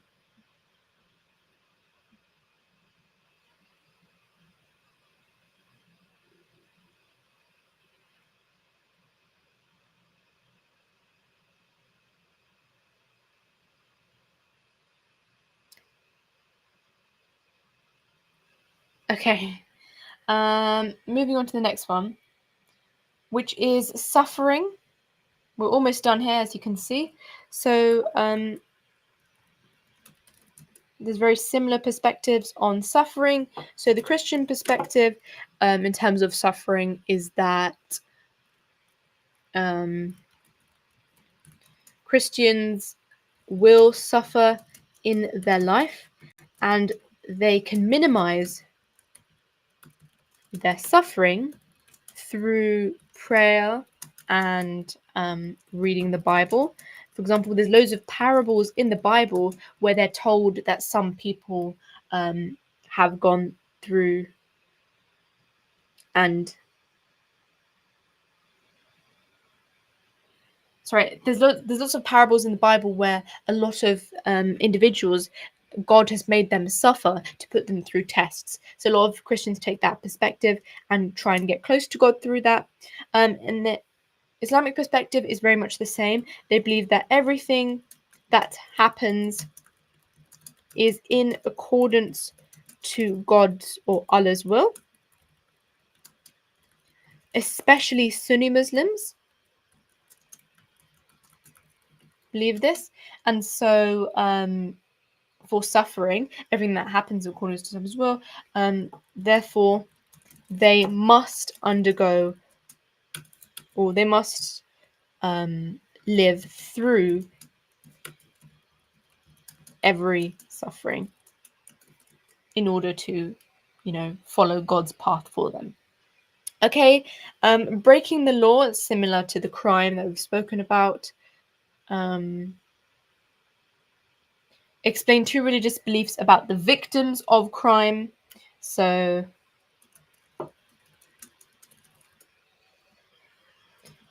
in Christianity, they have a heavy emphasis that they believe that Christians they believe that criminals should receive the chance of reformation.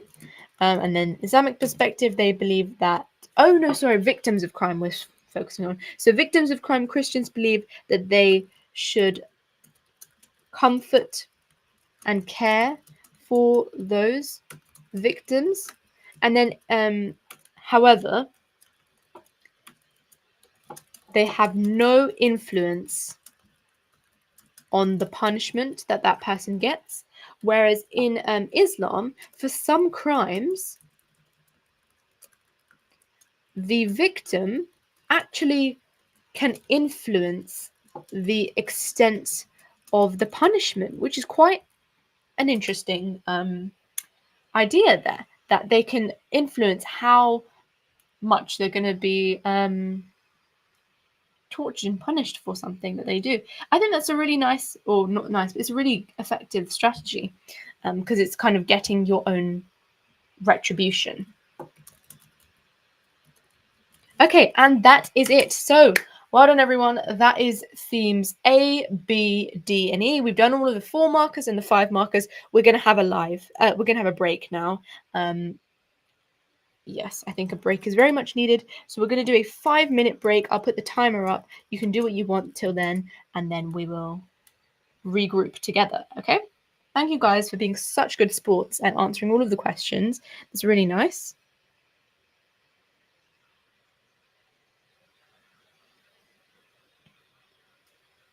Yes. Whilst I'm in the break, I will link the document. But then obviously the document won't be ready yet because it's not going to have the 12-mark answers. Um,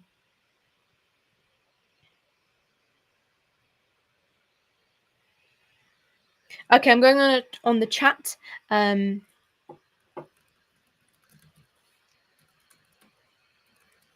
my email. I'm going on the I'm going on a break, so speak to you guys in 5 minutes. See you.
Okay, the timer has ended.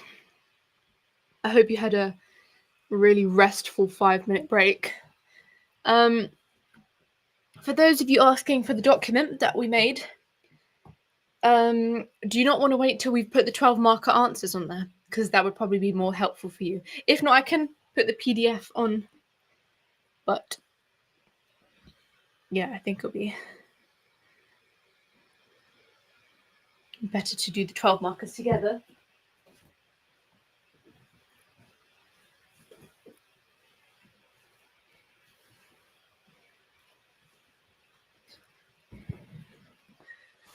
I will share the tab.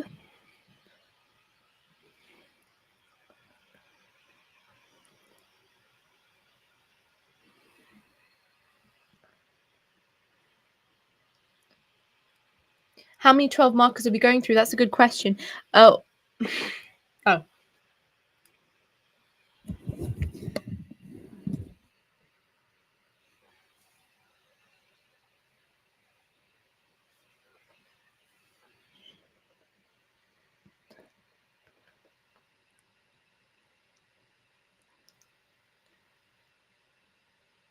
Can I do it before and after? It's going to take me a couple of minutes to get the PDF, what's it called? Because I have to do it. I can try. Should I do it now? I'll do it now because some of you want it now.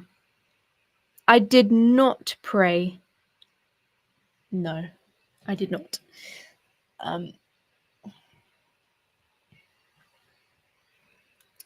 Okay. I will... give me 1 second and I will send this document to you guys, okay? Let me just put another 5-minute timer on so I can get the document ready and you guys can have another break.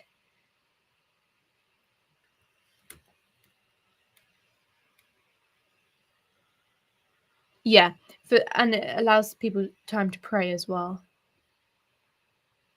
If 5 minutes is even enough. Okay, so give me a second. I'll get the document ready for you guys.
Okay, guys, just bear with me. I'm up the document, the website, so you guys can access that. But beware that doesn't have just has 4 or 5 markers, and then I'll link it onto the chat so you guys can use that however you want.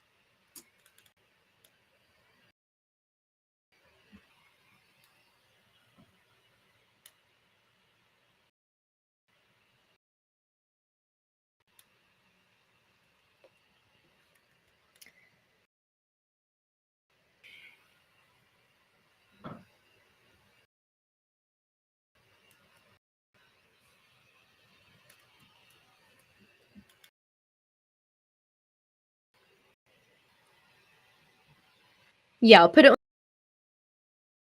on the chat as soon as I do that. Applying to be mods as well. I didn't know you took that role so seriously, but I should allocate some this evening. And this of who, if anyone want to be a mod, you can email me. Application. I didn't even know what a mod was until you guys told me. Sorry, I'll be starting in a second. I just have to share the doc with you.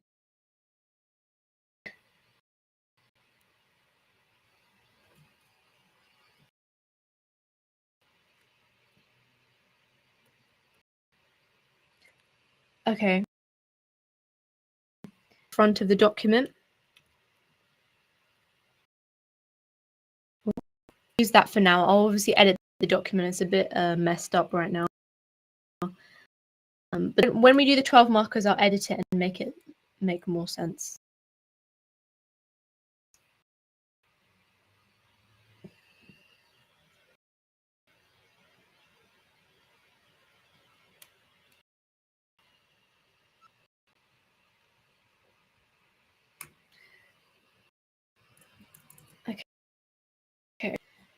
Okay, so let's now do some 12 marker planning. I think what we'll do is we'll go theme by theme and just do some random 12 markers. Because weirdly, in my paper 1 live stream, which was so random because the 12 markers are hard to predict. They could literally be anything. I think questionable should definitely be a mod because of the fact that it's been here since day 1. Fizz also I see a lot. Who else do I see? I see Isaac a lot. Marion. I'm so sorry if I'm lagging. Good.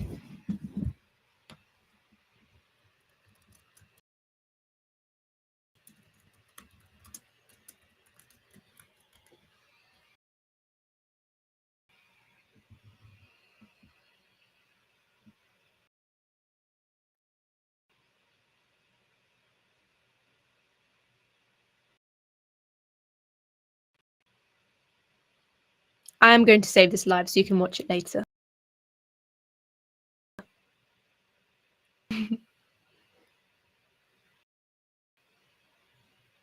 Okay. You know the link that you put all the questions in link? Yeah, I can resend it.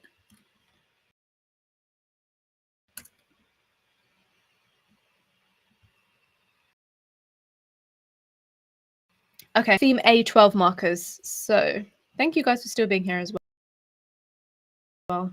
Determination to do well on your exams, which is great. Okay. Which of these 12 markers do you want to plan?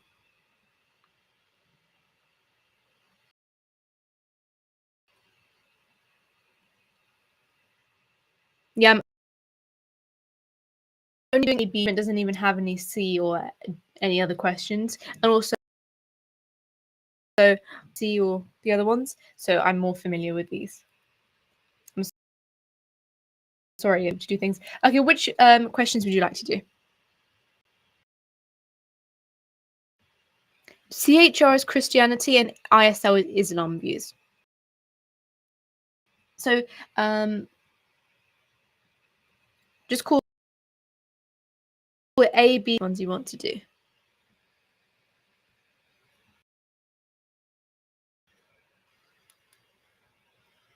Guys, there's nothing to do for themes because I'm so sorry. There's no questions on them. Just a simple planning for all of them. Okay, let's do that. Okay, let's do it. Let's go through all of them.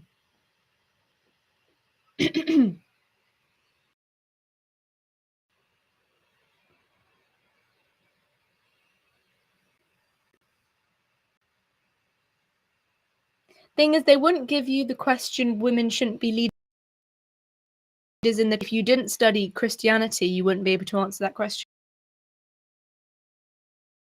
So they wouldn't give you that. So let's just go through. Therefore, you're super prepared for your exams. Okay. Insert table. We're going to do a table now.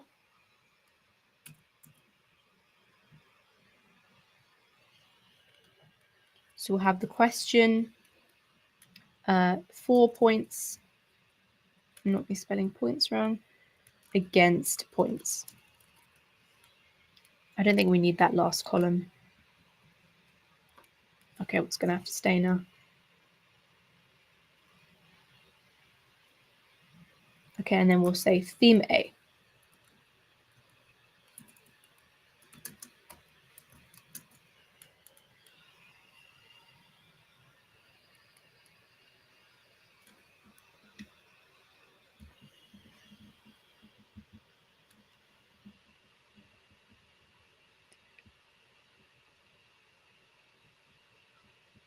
In terms of themes, just explaining it. So there's themes A to F, I think, and you're only supposed to answer 4 of the themes. Now, I'm only teaching A, B, D, and E, but some of you at school have learnt different ones.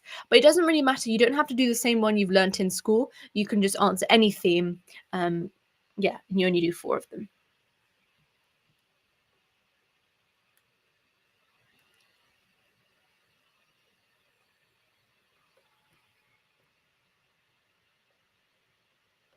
Okay.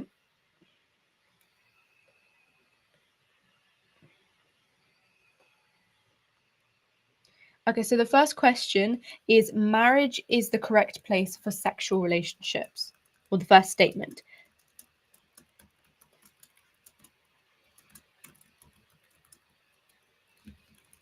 So we want to give for and against points in terms of any religious perspective. That's why I would argue that the themes, paper 2 12 markers are slightly easier because you can talk about any religion, any religious perspective. It's much easier to get points for them. So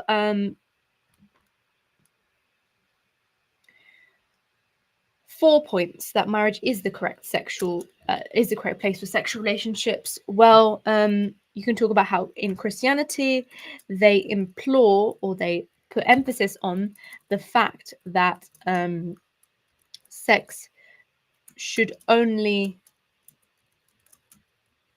exist within marriages.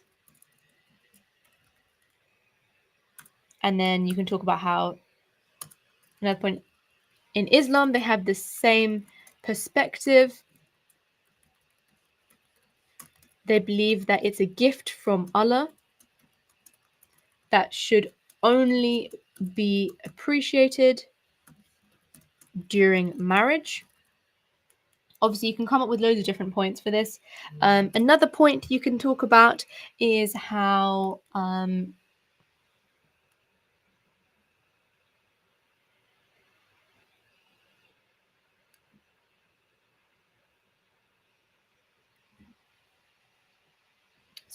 another point you can talk about for marriage being the correct place for sexual relationships.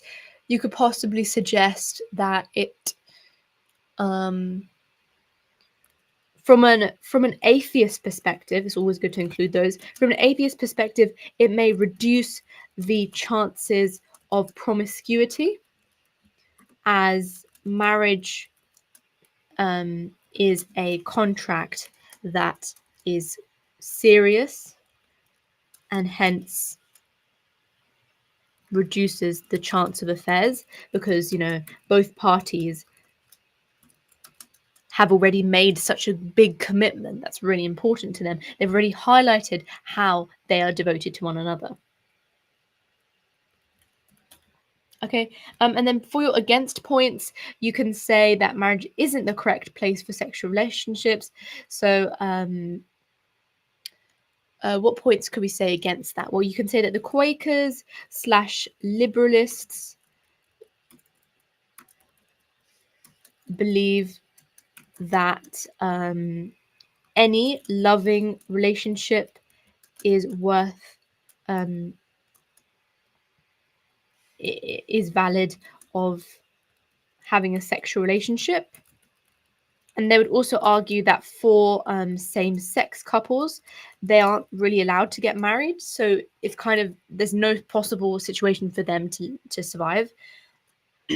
Another against point that you can make is, well done about the procreation point. That's a good point in the chat. I'm thinking against points. What other against points can we make? So I guess the atheist perspective can suggest that marriage is just a contract, that there is no religious change for those people. There is no religious meaning behind it. There is no unifying of two souls. It's literally just a contract, and therefore there is no difference, or they are indifferent to having sexual relationships inside of marriage or outside of marriage. Now, I'd always recommend having 3-4 points, but with against points, I recommend 2 is just suffice. Okay, I hope that's enough, and we're going to move on to the next one. If you have any 40% of marriages end in the divorce. I think it's increased to 50 now, 50% of marriages, which is even more sad, actually. I'm trying to add more rows to the table, but it's not letting me. Okay, it's fine.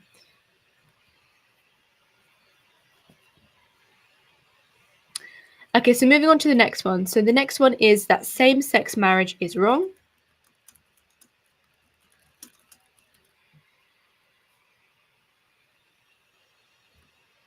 So going over that.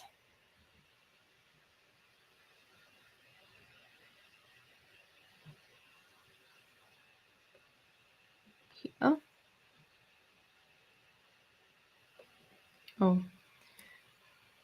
Oh, sorry, the computer's kind of going crazy. Okay, same-sex marriage is wrong. So from the 4 points, we can say that, first of all, using the source of wisdom and authority, it says that in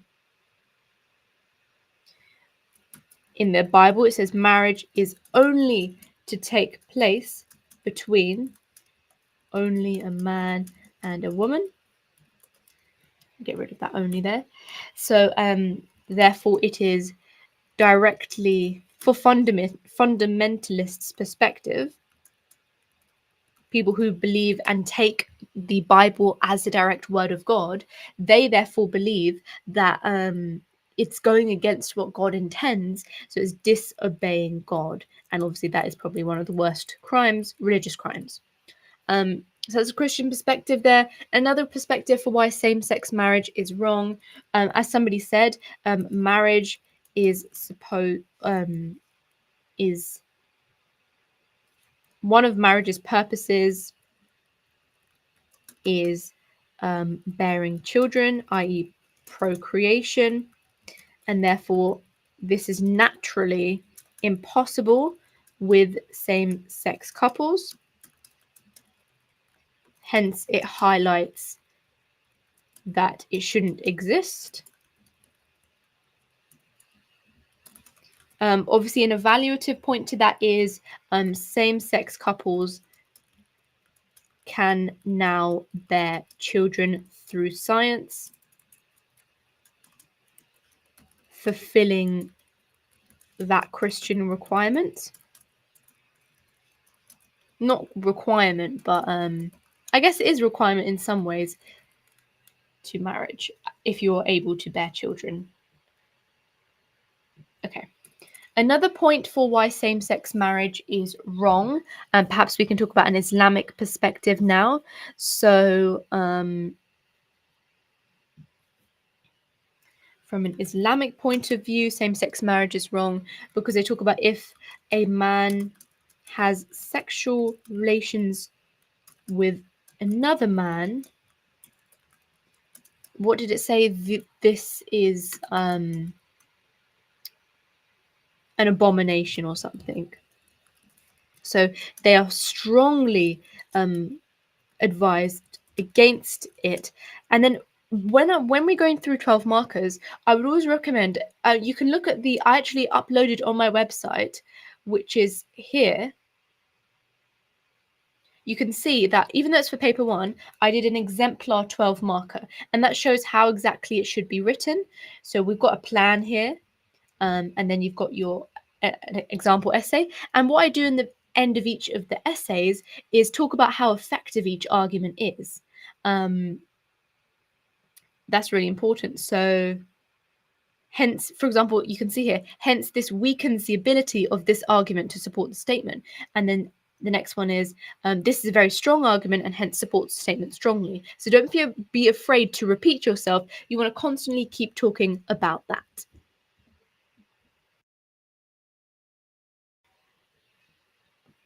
Yes, exceeding all bounds, that's another good quote to use. What about some 4 points now? So we've talked about some 4 points. What about some against points? So we spoke about how same-sex couples can now bear children. What's another thing about same-sex marriage being right? You could talk about the Quakers or the just liberalists in general that believe that if it is a strong and loving union, then it is permitted. So it goes against the traditional Christian advice there and fulfills companionship. Well done.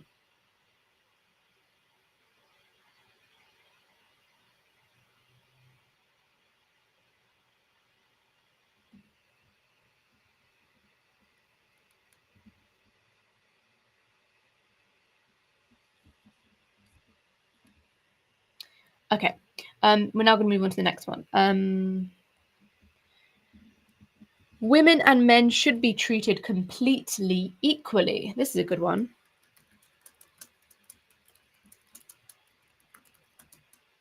I wonder what your views are on these, actually. It'll be interesting to see. Do you guys believe that women and men should be treated completely equally? So some points supporting that is that we are made in the image of God. That's the Christian perspective, and therefore,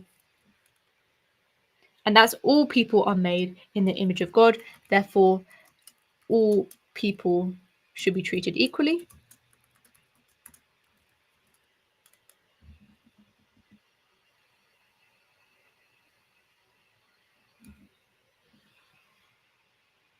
So that's one perspective on why women and men should be treated equally. Another is in Islam.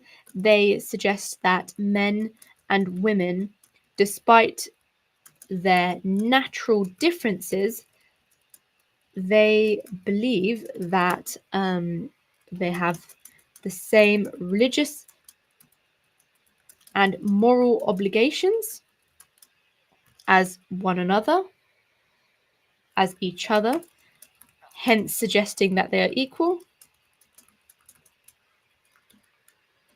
A point against them, so some against points that women and men shouldn't be treated equally, well, you could argue that Adam was created first in both creation stories, in terms of like talking about Islam and Christianity,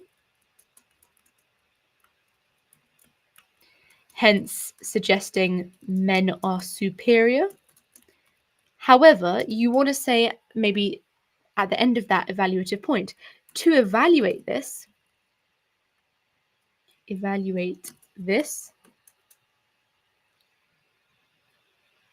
in reality, one had to be made first. But actually, no, evaluating that as well, maybe they both could have been made at the same time. So it's an interesting idea there. Okay, another against point suggesting that men and women shouldn't be treated equally. You can talk about the Russian/Greek Orthodox churches that suggest men are superior and are the providers and protectors, and women are the caregivers.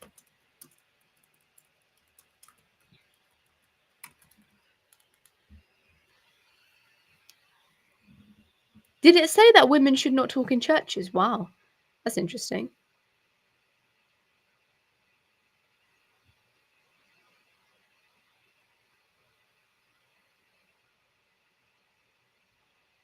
Wow, this has gone over for 2 hours and 20 minutes, so we should probably finish soon because I want you guys to revise for maths as well, as much as you can. Okay, so those are some good points for that. Let's move on to another theme so we can get as much as we can done. Let's do this one. So which question do you want to do for the 12 marker for theme B? There's A, B, C, D, E, F, G, H, I, J, K as options. So put which one you want to do for that 12 marker.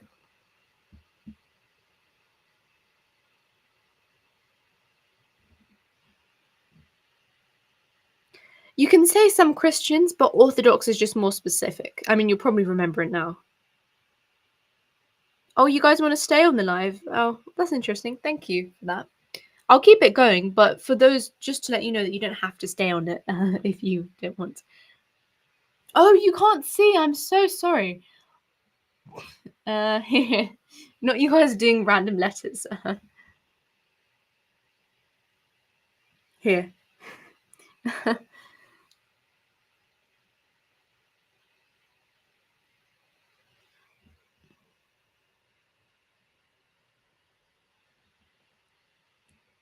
Sorry, you should be able to see the screen now. I see a lot of C's. Yeah, these men guessing. Yeah, they are. A lot of people want to do C.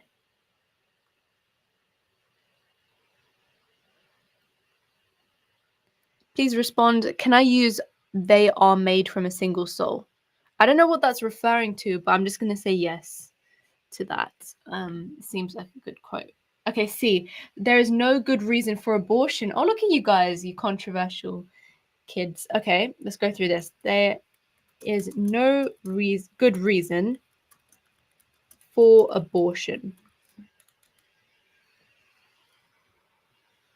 We'll do H after, for those who want to do that. And we'll do dominion and stewardship. We'll do as many as we can.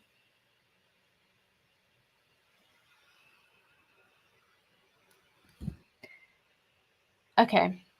So thinking of some for points and against points.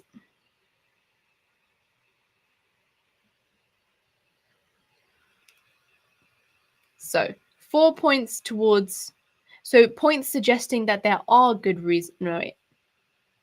Points suggesting that there is no good reason for abortion. Okay, yeah, let's go. Yep, interferes with God's plan.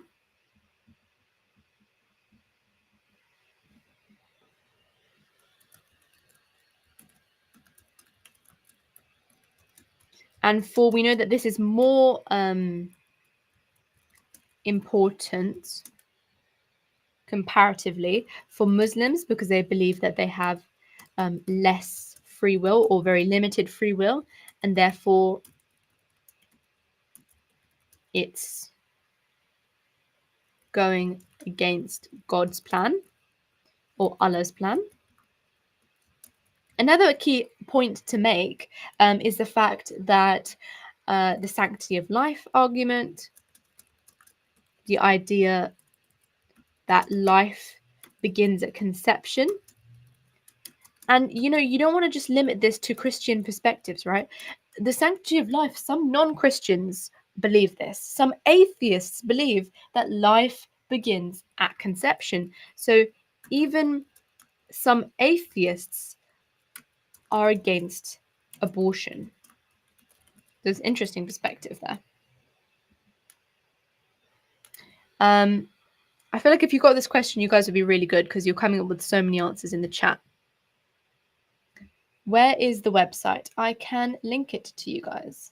Here.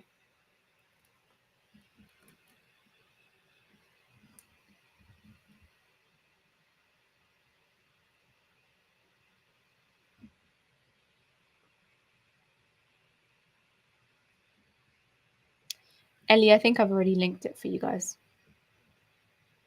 Okay. Wow, you guys have a lot of quotes, a lot of ideas about this one. I wonder why. So okay, 4 points. Interferes with God's plan, sanctity of life argument. Lots of quotes, lots of really good quotes that you're putting in the chat.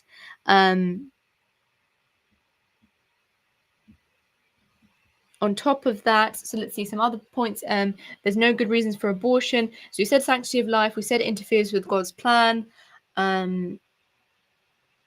What other things can we say? It's similar to the first point, but it's that only God has the power to give and take life. So you could argue that it's mocking God, and that is therefore, it says in the Bible that you will receive, I think it was eternal damnation for something similar.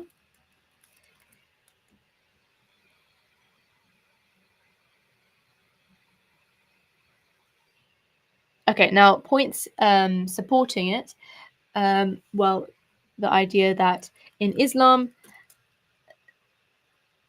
abortion is permitted if it is a result of rape, if the mother's life is at risk. And you want to talk about the lesser jihad then. You can also discuss, what else can you discuss? Sin of shirk, well done.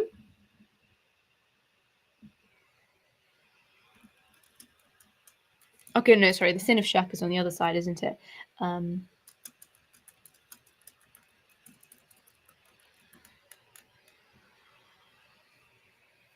Yes, well done, Lily. That's correct. So abortion can happen before installment, and installment, it depends on which type of Muslim you are, but it's either 40 days or 120 days. Okay, another point suggesting that there are good reasons for abortion. Actually, you know what? Another point suggesting that the answer is true is the fact that they've phrased the sentence really weirdly. They've said there's no good reasons for abortion. I don't think an abortion has ever had a good reason. Like, there's always been a bad reason, which is why you're having the abortion in the first place. So I think that you can, and not always, it's always a good idea, focus on the wording of the statement, because that can actually be a point in itself. So in this case, we're saying that the word good suggests that mothers, actively want to get rid of their children, which is probably mostly untrue. And therefore, this is a strong argument, blah, blah, blah, blah, blah. And if you guys have more than 3 arguments for something, I would say put it, as long as you're not time struck, like as in you don't have enough time, then I would recommend putting it in. Yeah, this is turning into English, isn't it? Okay, that's probably enough. It's now 10 o'clock, guys. It is 10 o'clock, and you guys are still here with me. That's dedication. Okay. So do you want to do some more, or do you want to relax and like?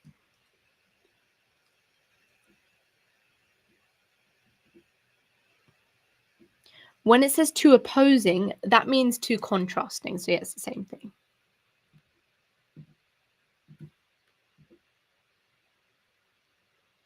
Yeah, what do you guys want to do? It's 10 o'clock. More? Wow, you guys like studying, do you?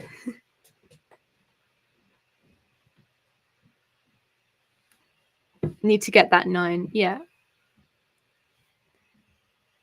More forever.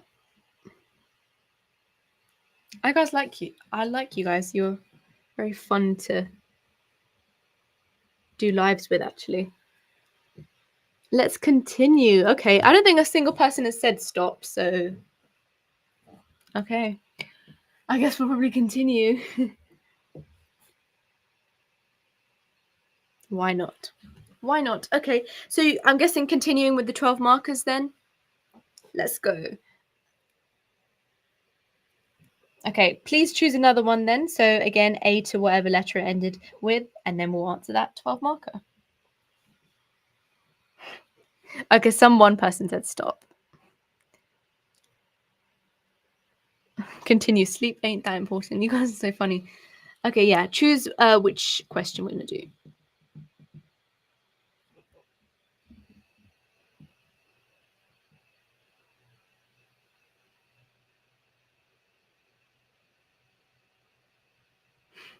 Radnor Fizz. Wow, that brings back memories.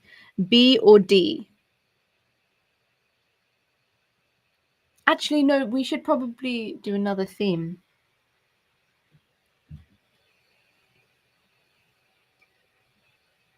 Everyone said different letters. I saw D. I think D seems to be the most common one. What is that? A, B, C, D. Those that are ill and suffering should be allowed to end their own lives, i.e., euthanasia. So let's do it.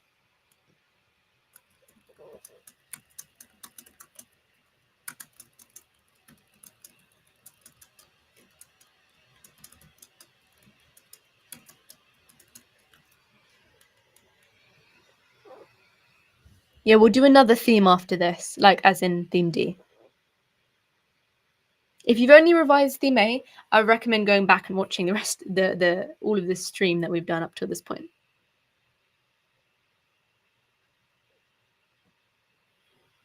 Oh, I'm not from Parkwood School. I just found the resource. Yeah, I'm not. I don't even know what Parkwood School is.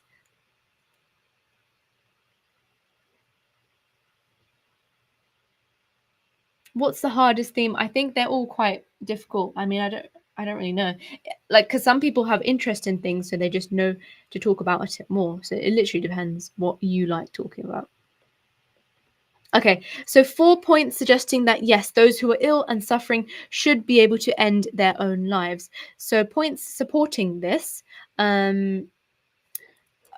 love thy neighbor.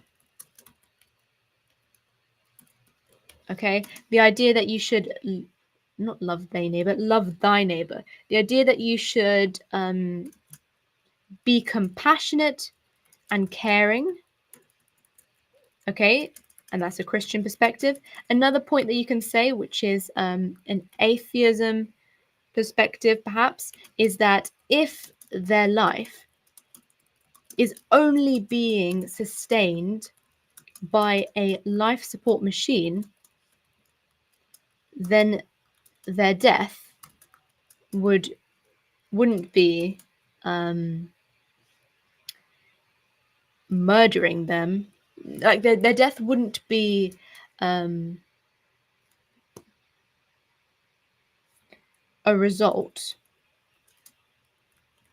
of anything but the disease they have or the illness they have, and therefore it's the illness's fault. It's not unnatural.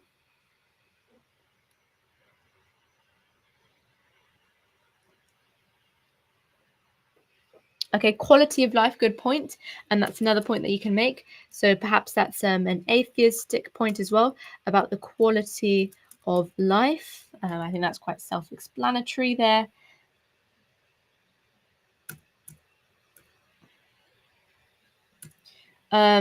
And some argumentative points against these now. Or actually, no, we didn't say an Islamic point. Try and say points from all your religions that you've learnt to ensure that you're going through everything. Some really, really good quotes and points in the chat. Well done, guys. I'm reading them all. Okay.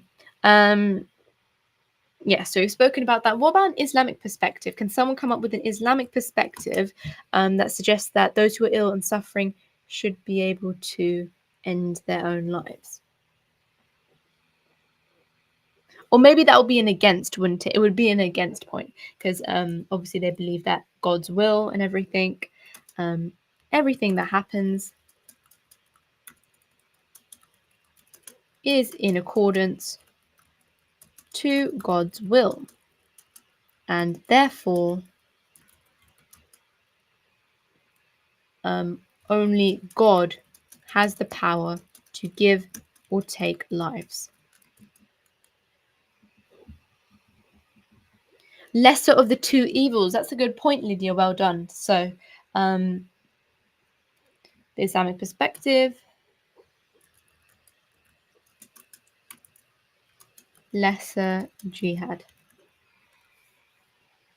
Okay, let's think of one more against point now. So, those who are ill and suffering shouldn't be able to end their own lives. What else could we say? We could say,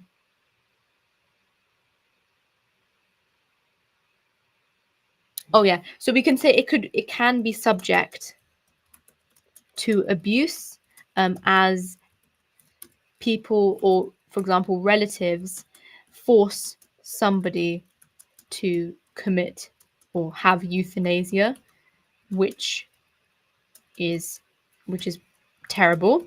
And on top of that, another point that you could make is that there's a danger that euthanasia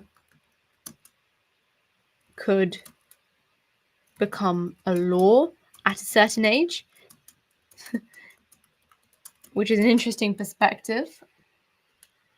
Yeah, good points in the chat. To get property, yeah.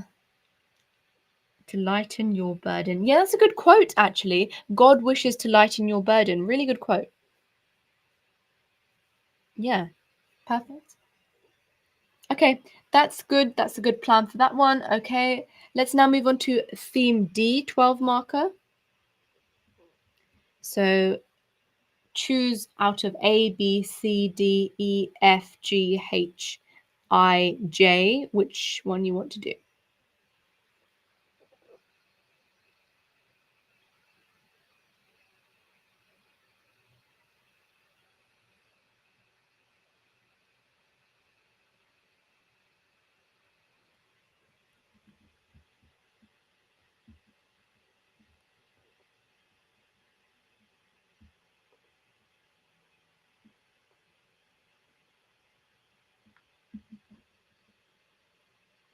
Yes, you can use lesser jihad for weapons of mass destruction.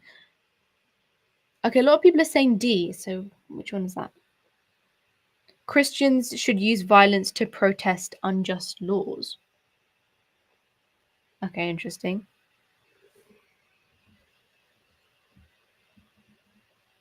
The most common answer is D, it seems. Okay, interesting.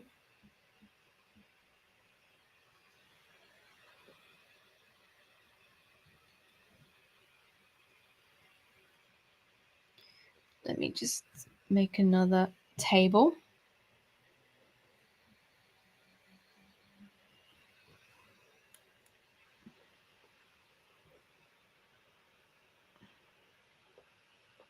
I see a lot of G's, but I think it's all sent by the same person. We'll do D.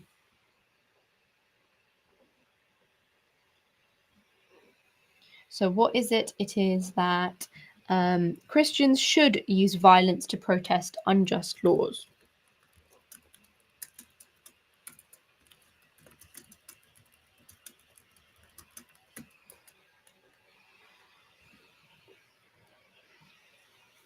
This is theme D, letter D. So 4 points and against points. So 4 points saying that Christians should use violence to protest unjust laws. I think it's actually easier to come up with some against points. By the way, me planning this should be an example to you guys as well. I would recommend you guys planning your 12 markers before you do them. Another tip, do all your 12 markers at the beginning. You probably heard when I said that for your paper one, but do all your 12 markers at the beginning. Okay. Corrupt governments won't listen to peaceful protests and low pressures. Good point. And that's like an atheistic point as well. Or I guess all of these points will be towards. Actually, is there any point doing this question, guys? Because you're not going to be asked it, because not everybody does Christianity. So they're not going to ask you something like that. So I think we should do a different question. It'll be pointless trying to do that. Because they're not going to ask you something about that, because people don't even do Christianity, some people. So let's do another question.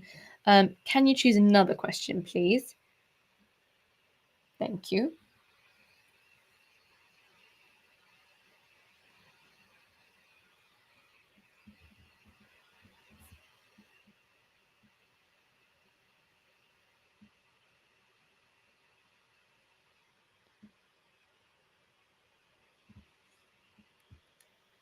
Okay, we'll do G.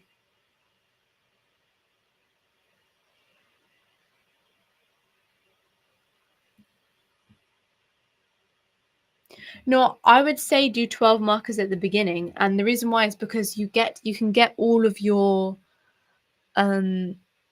answers done. So how I did it in the exam is you have 4 themes, right? So I would do the first theme's 12 marker and then answer those mini questions. Do the second theme's 12 marker, answer the mini questions. Third theme's 12 marker, answer mini questions, and then continue like that. But it's up to you, however you prefer it. If you're used to the other method, that's fine. Okay, we will do G because that seems like the most common answer. So what is G? G is A, B,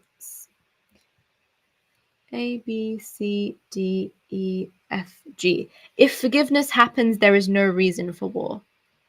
Okay.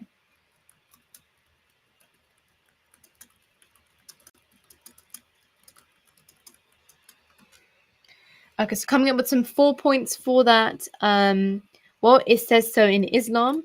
They said that there was actually a quote, which I can't remember now, but it was talking about how Muslims should not take up arms if they have surrendered. Oh, yeah, I think it was hate. Yeah, it was hate your enemy mildly, for they may become your friend one day.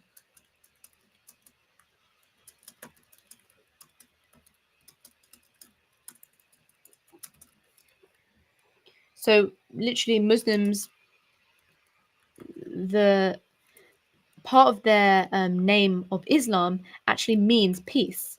So Muslims are supposed to surrender to peace offerings and also offer them themselves, and therefore they're encouraged to end wars. Remember, because the whole idea, another point that you could mention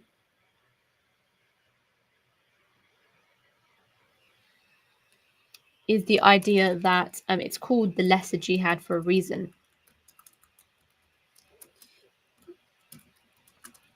There's a reason why going to war and protecting your religion is actually less important than actually maintaining your religion. So it suggests that war and violence shouldn't be at the forefront of religion or Islam specifically.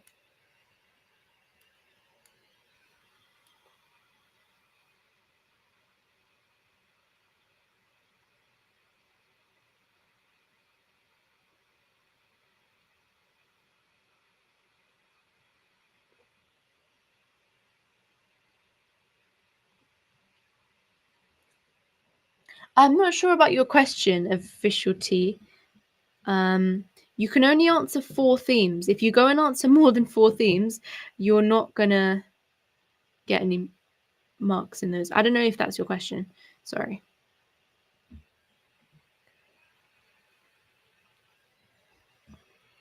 Okay, so that's 2 points, and they were both Islamic point. So let's think about a Christian perspective now. So the Christian perspective suggesting that forgiveness happens, there's no reason for war. Well, obviously, what does Jesus advocate for? Forgiveness. Forgive thy enemies, turn thy cheek, forgive them, for they know not what they do. There's so many quotes you can talk about forgiveness.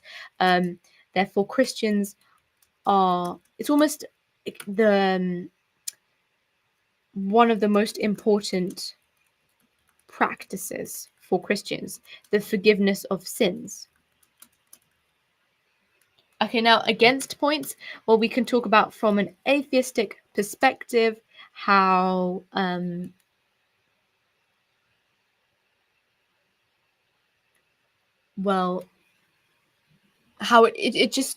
it's not fair.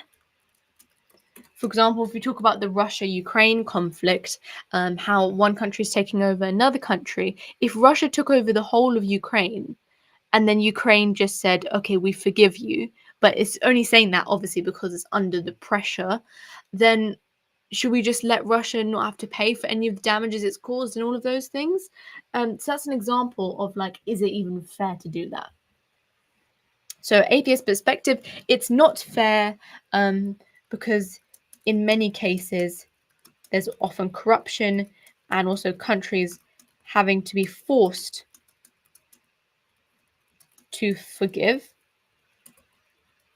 which reduces them being held accountable.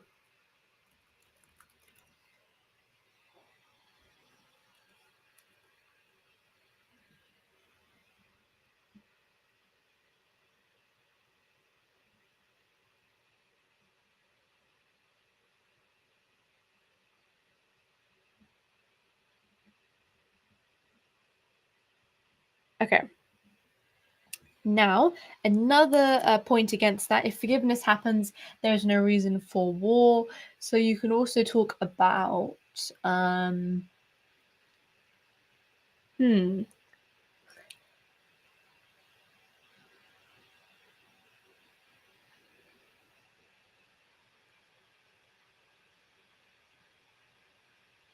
perhaps you could suggest that no, in order to prevent a war, other factors are required.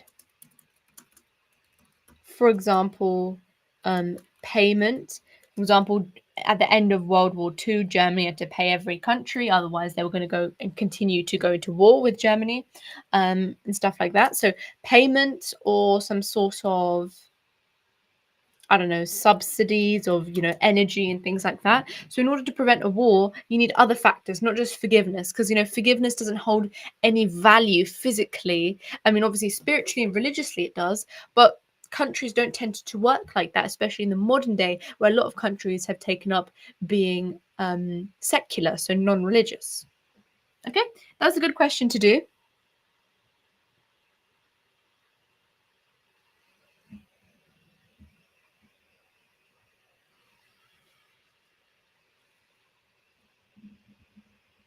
I think we should probably stop here. Or should we stop at 10:30? We can stop at 10:30 maybe and do some more questions till then. I don't know how you guys are still alive after this.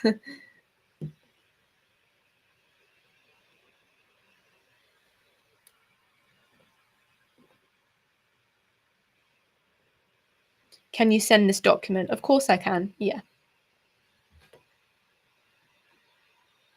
11.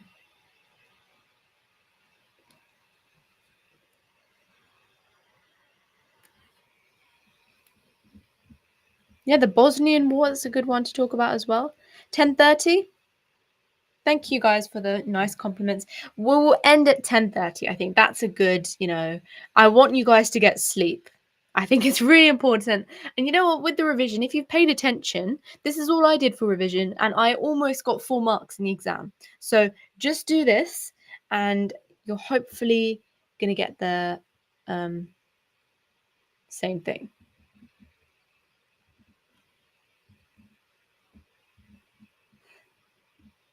We'll stop at 10:30. Yeah.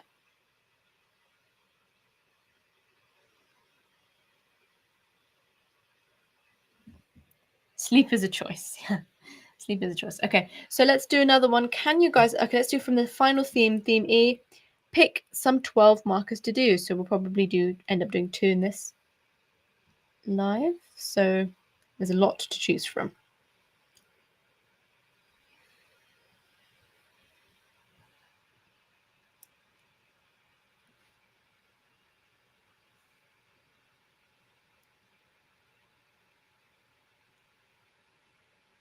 Yeah, I'll make sure you guys can access this document in literally 10 minutes once all the 12 markers have been written or answered, more like.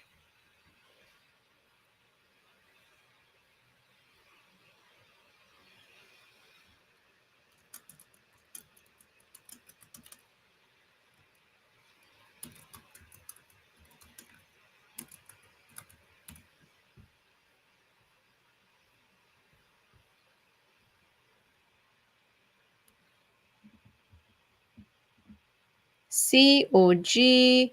C seems to be a common one, so let's do C. Do I have any quotes for Eid? I don't think I have any quotes for Eid, unfortunately. I may have mentioned some quotes in the Islam video or the Islam live stream that we did, but I don't think I have any now. If you just search it up. Yeah, but it's more for paper one. Okay, so let's do C. Corporal punishment helps children learn right from wrong. Oh, wow. Okay.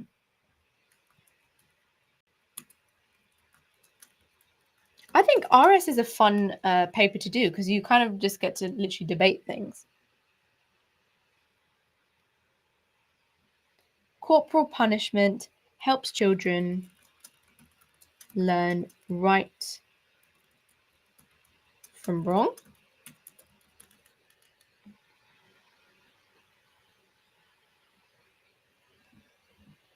Okay, so some points suggesting that corporal punishment does help children learn. Well, literally, the Bible suggests it.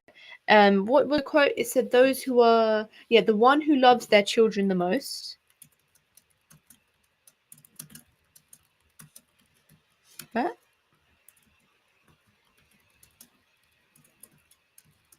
The one who loves their children the most is careful to discipline them.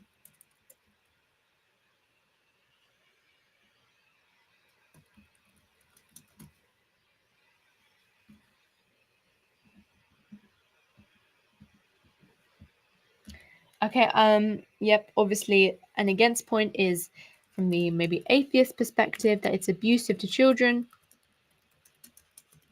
There's no, and another point against this is that there's no limit, there's no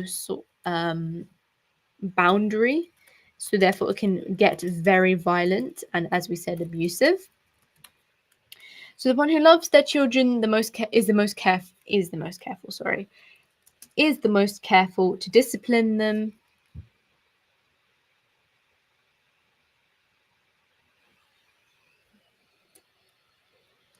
But the fact that they're suggesting that discipline still suggests corporal punishment, and I don't know any Islam quotes about it. Is it illegal in Britain? I think it is illegal, like as in if it's very serious. But I think if it's like, it depends on the extent. So I guess that's a point against it may be illegal in Britain.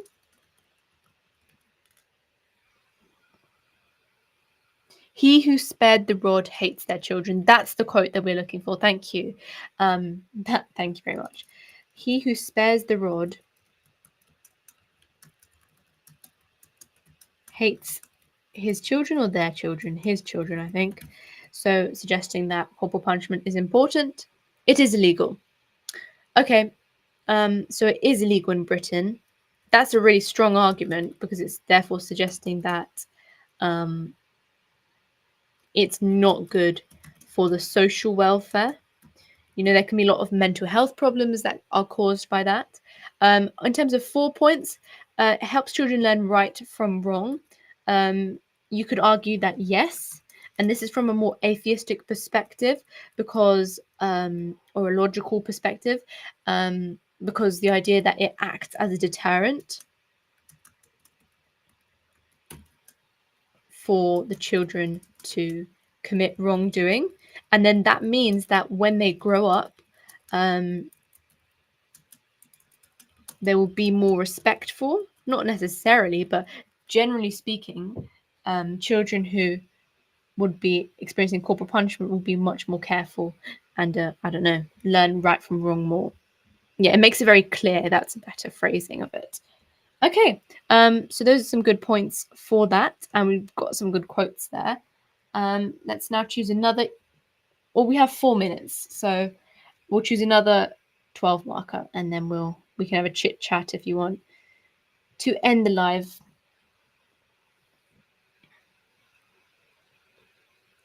As long as it doesn't leave a mark. Is that what the UK government law says? Wow. Okay, that's interesting.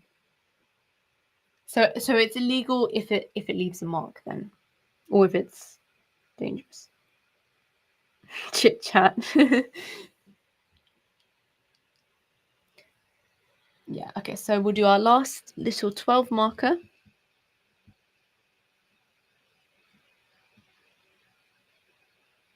H. H. G. G. H. Which one is that? A, B, C, D, E, F, G. Reforming is the most important aim of punishment. The last one. Let's do the last one. People are not evil. Some just do evil things. That is the belief for Christians, actually. They believe that. I don't know how Muslims feel on that, but I know Christians for a fact they believe that. So people are not evil. Some just do evil things. Okay.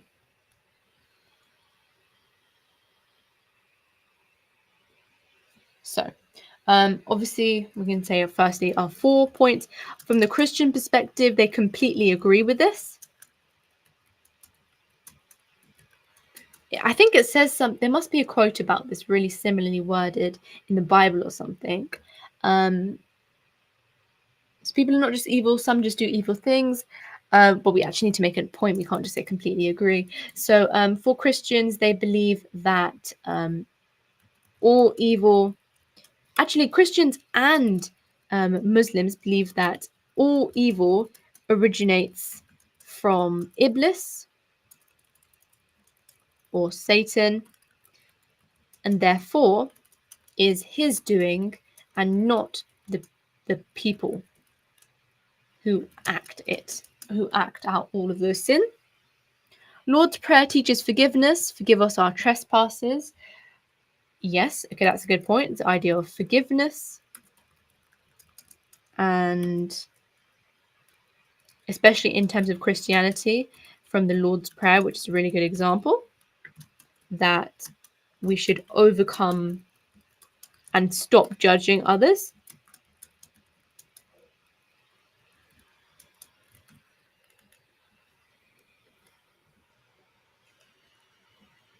Jesus said, hate the sin and not the sinner. I think that was a quote I was thinking of.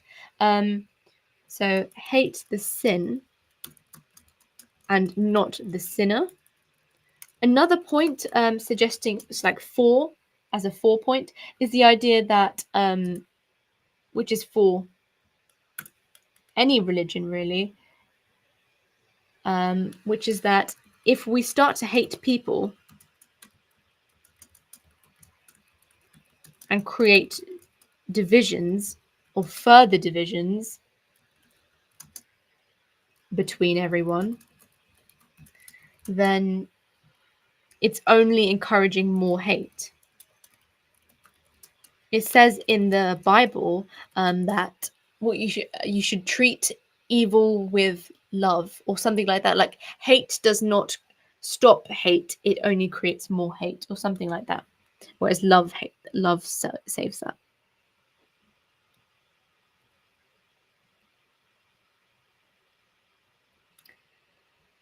Okay, and then for some against points that people are evil and do evil things, that's a hard one to think about. Perhaps we can say that Christians believe in free will, therefore, they do directly cause and do evil things and have evil thoughts,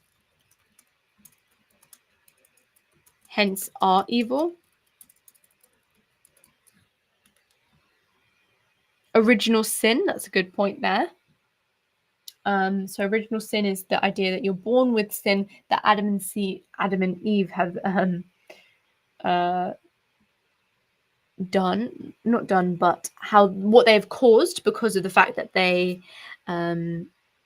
ate the forbidden fruit. So that's point 4 actually, isn't it? So original sin.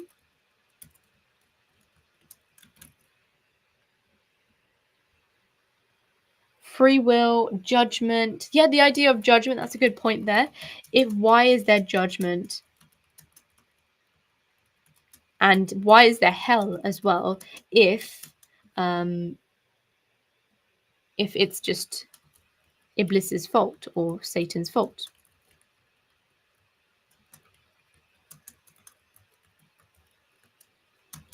Okay, and with that, that is our revision done. Okay. Wow, you guys have worked so hard. I'm really proud and impressed. I'm going to make this document available to you right now. Just give me a second, and I'll put it in the chat for you guys.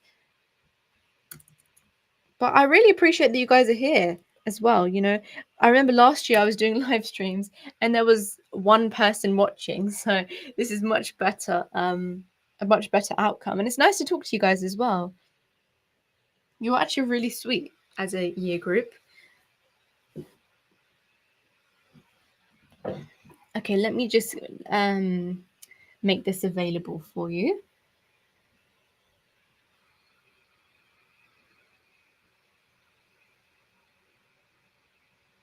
Yeah, there would be one person on the live. It was so sad, but I kept doing it anyway. I was like, no, there's a purpose to this. Okay.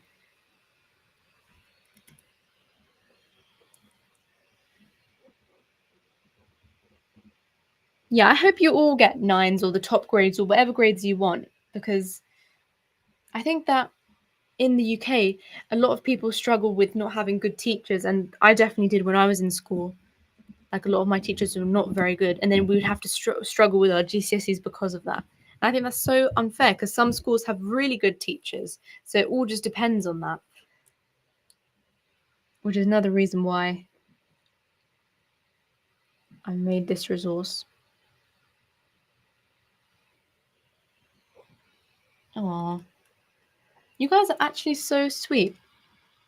I thought we always used to say when we were in school that the younger year groups were becoming disrespectful, but I think you guys have a lot of respect.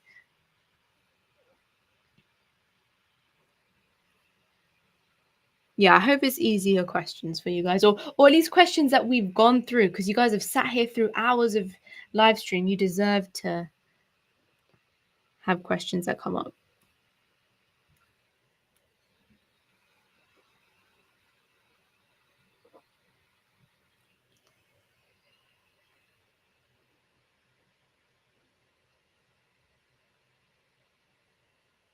Okay, one sec. I'm just uploading the doc and then I'll put it on the chat. Okay, give me a second.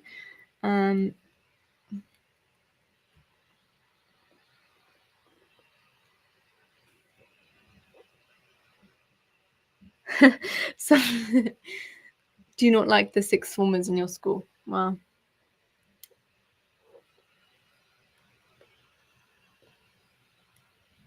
Okay, preview.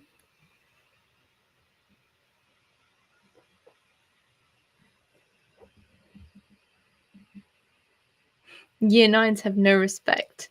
Wow. I think we all just hate the younger years, but I mean, I don't hate you guys, but we all just have prejudice towards them. There you go. I've put the document there. Yeah. We stopped doing the 5 markers for the last 2 themes because it was just repetitive, but everything else is on there.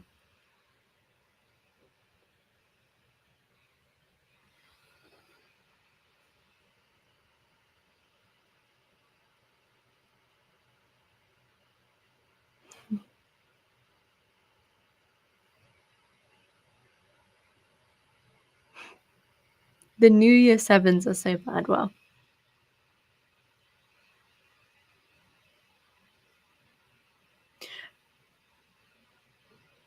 no, I'm not doing my GCSEs with you guys. That's definitely not the case. I'll give you one hint that I'm not doing my GCSEs. My website's not that well known because I don't have my own domain name, which is kind of embarrassing. I'll link it here. It's by Wix, so it's not. That's why it's hard to find. A lot of people have been searching it up and struggling to find it, but yeah. Yeah, thank you for you guys who are going to sleep. Enjoy, and have a nice sleep. Yeah, I'm definitely not doing GCSEs because I don't think I'll be doing 3-hour live streams whilst I was doing my GCSEs.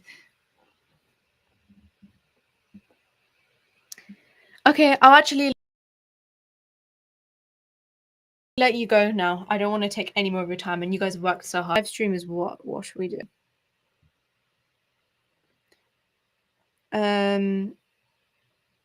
One sec. Let me just check what we're doing tomorrow to make you guys aware.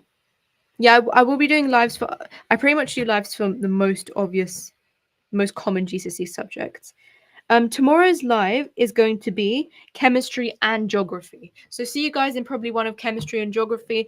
Enjoy the rest of your evening. Thank you so much for staying with me for 3 hours.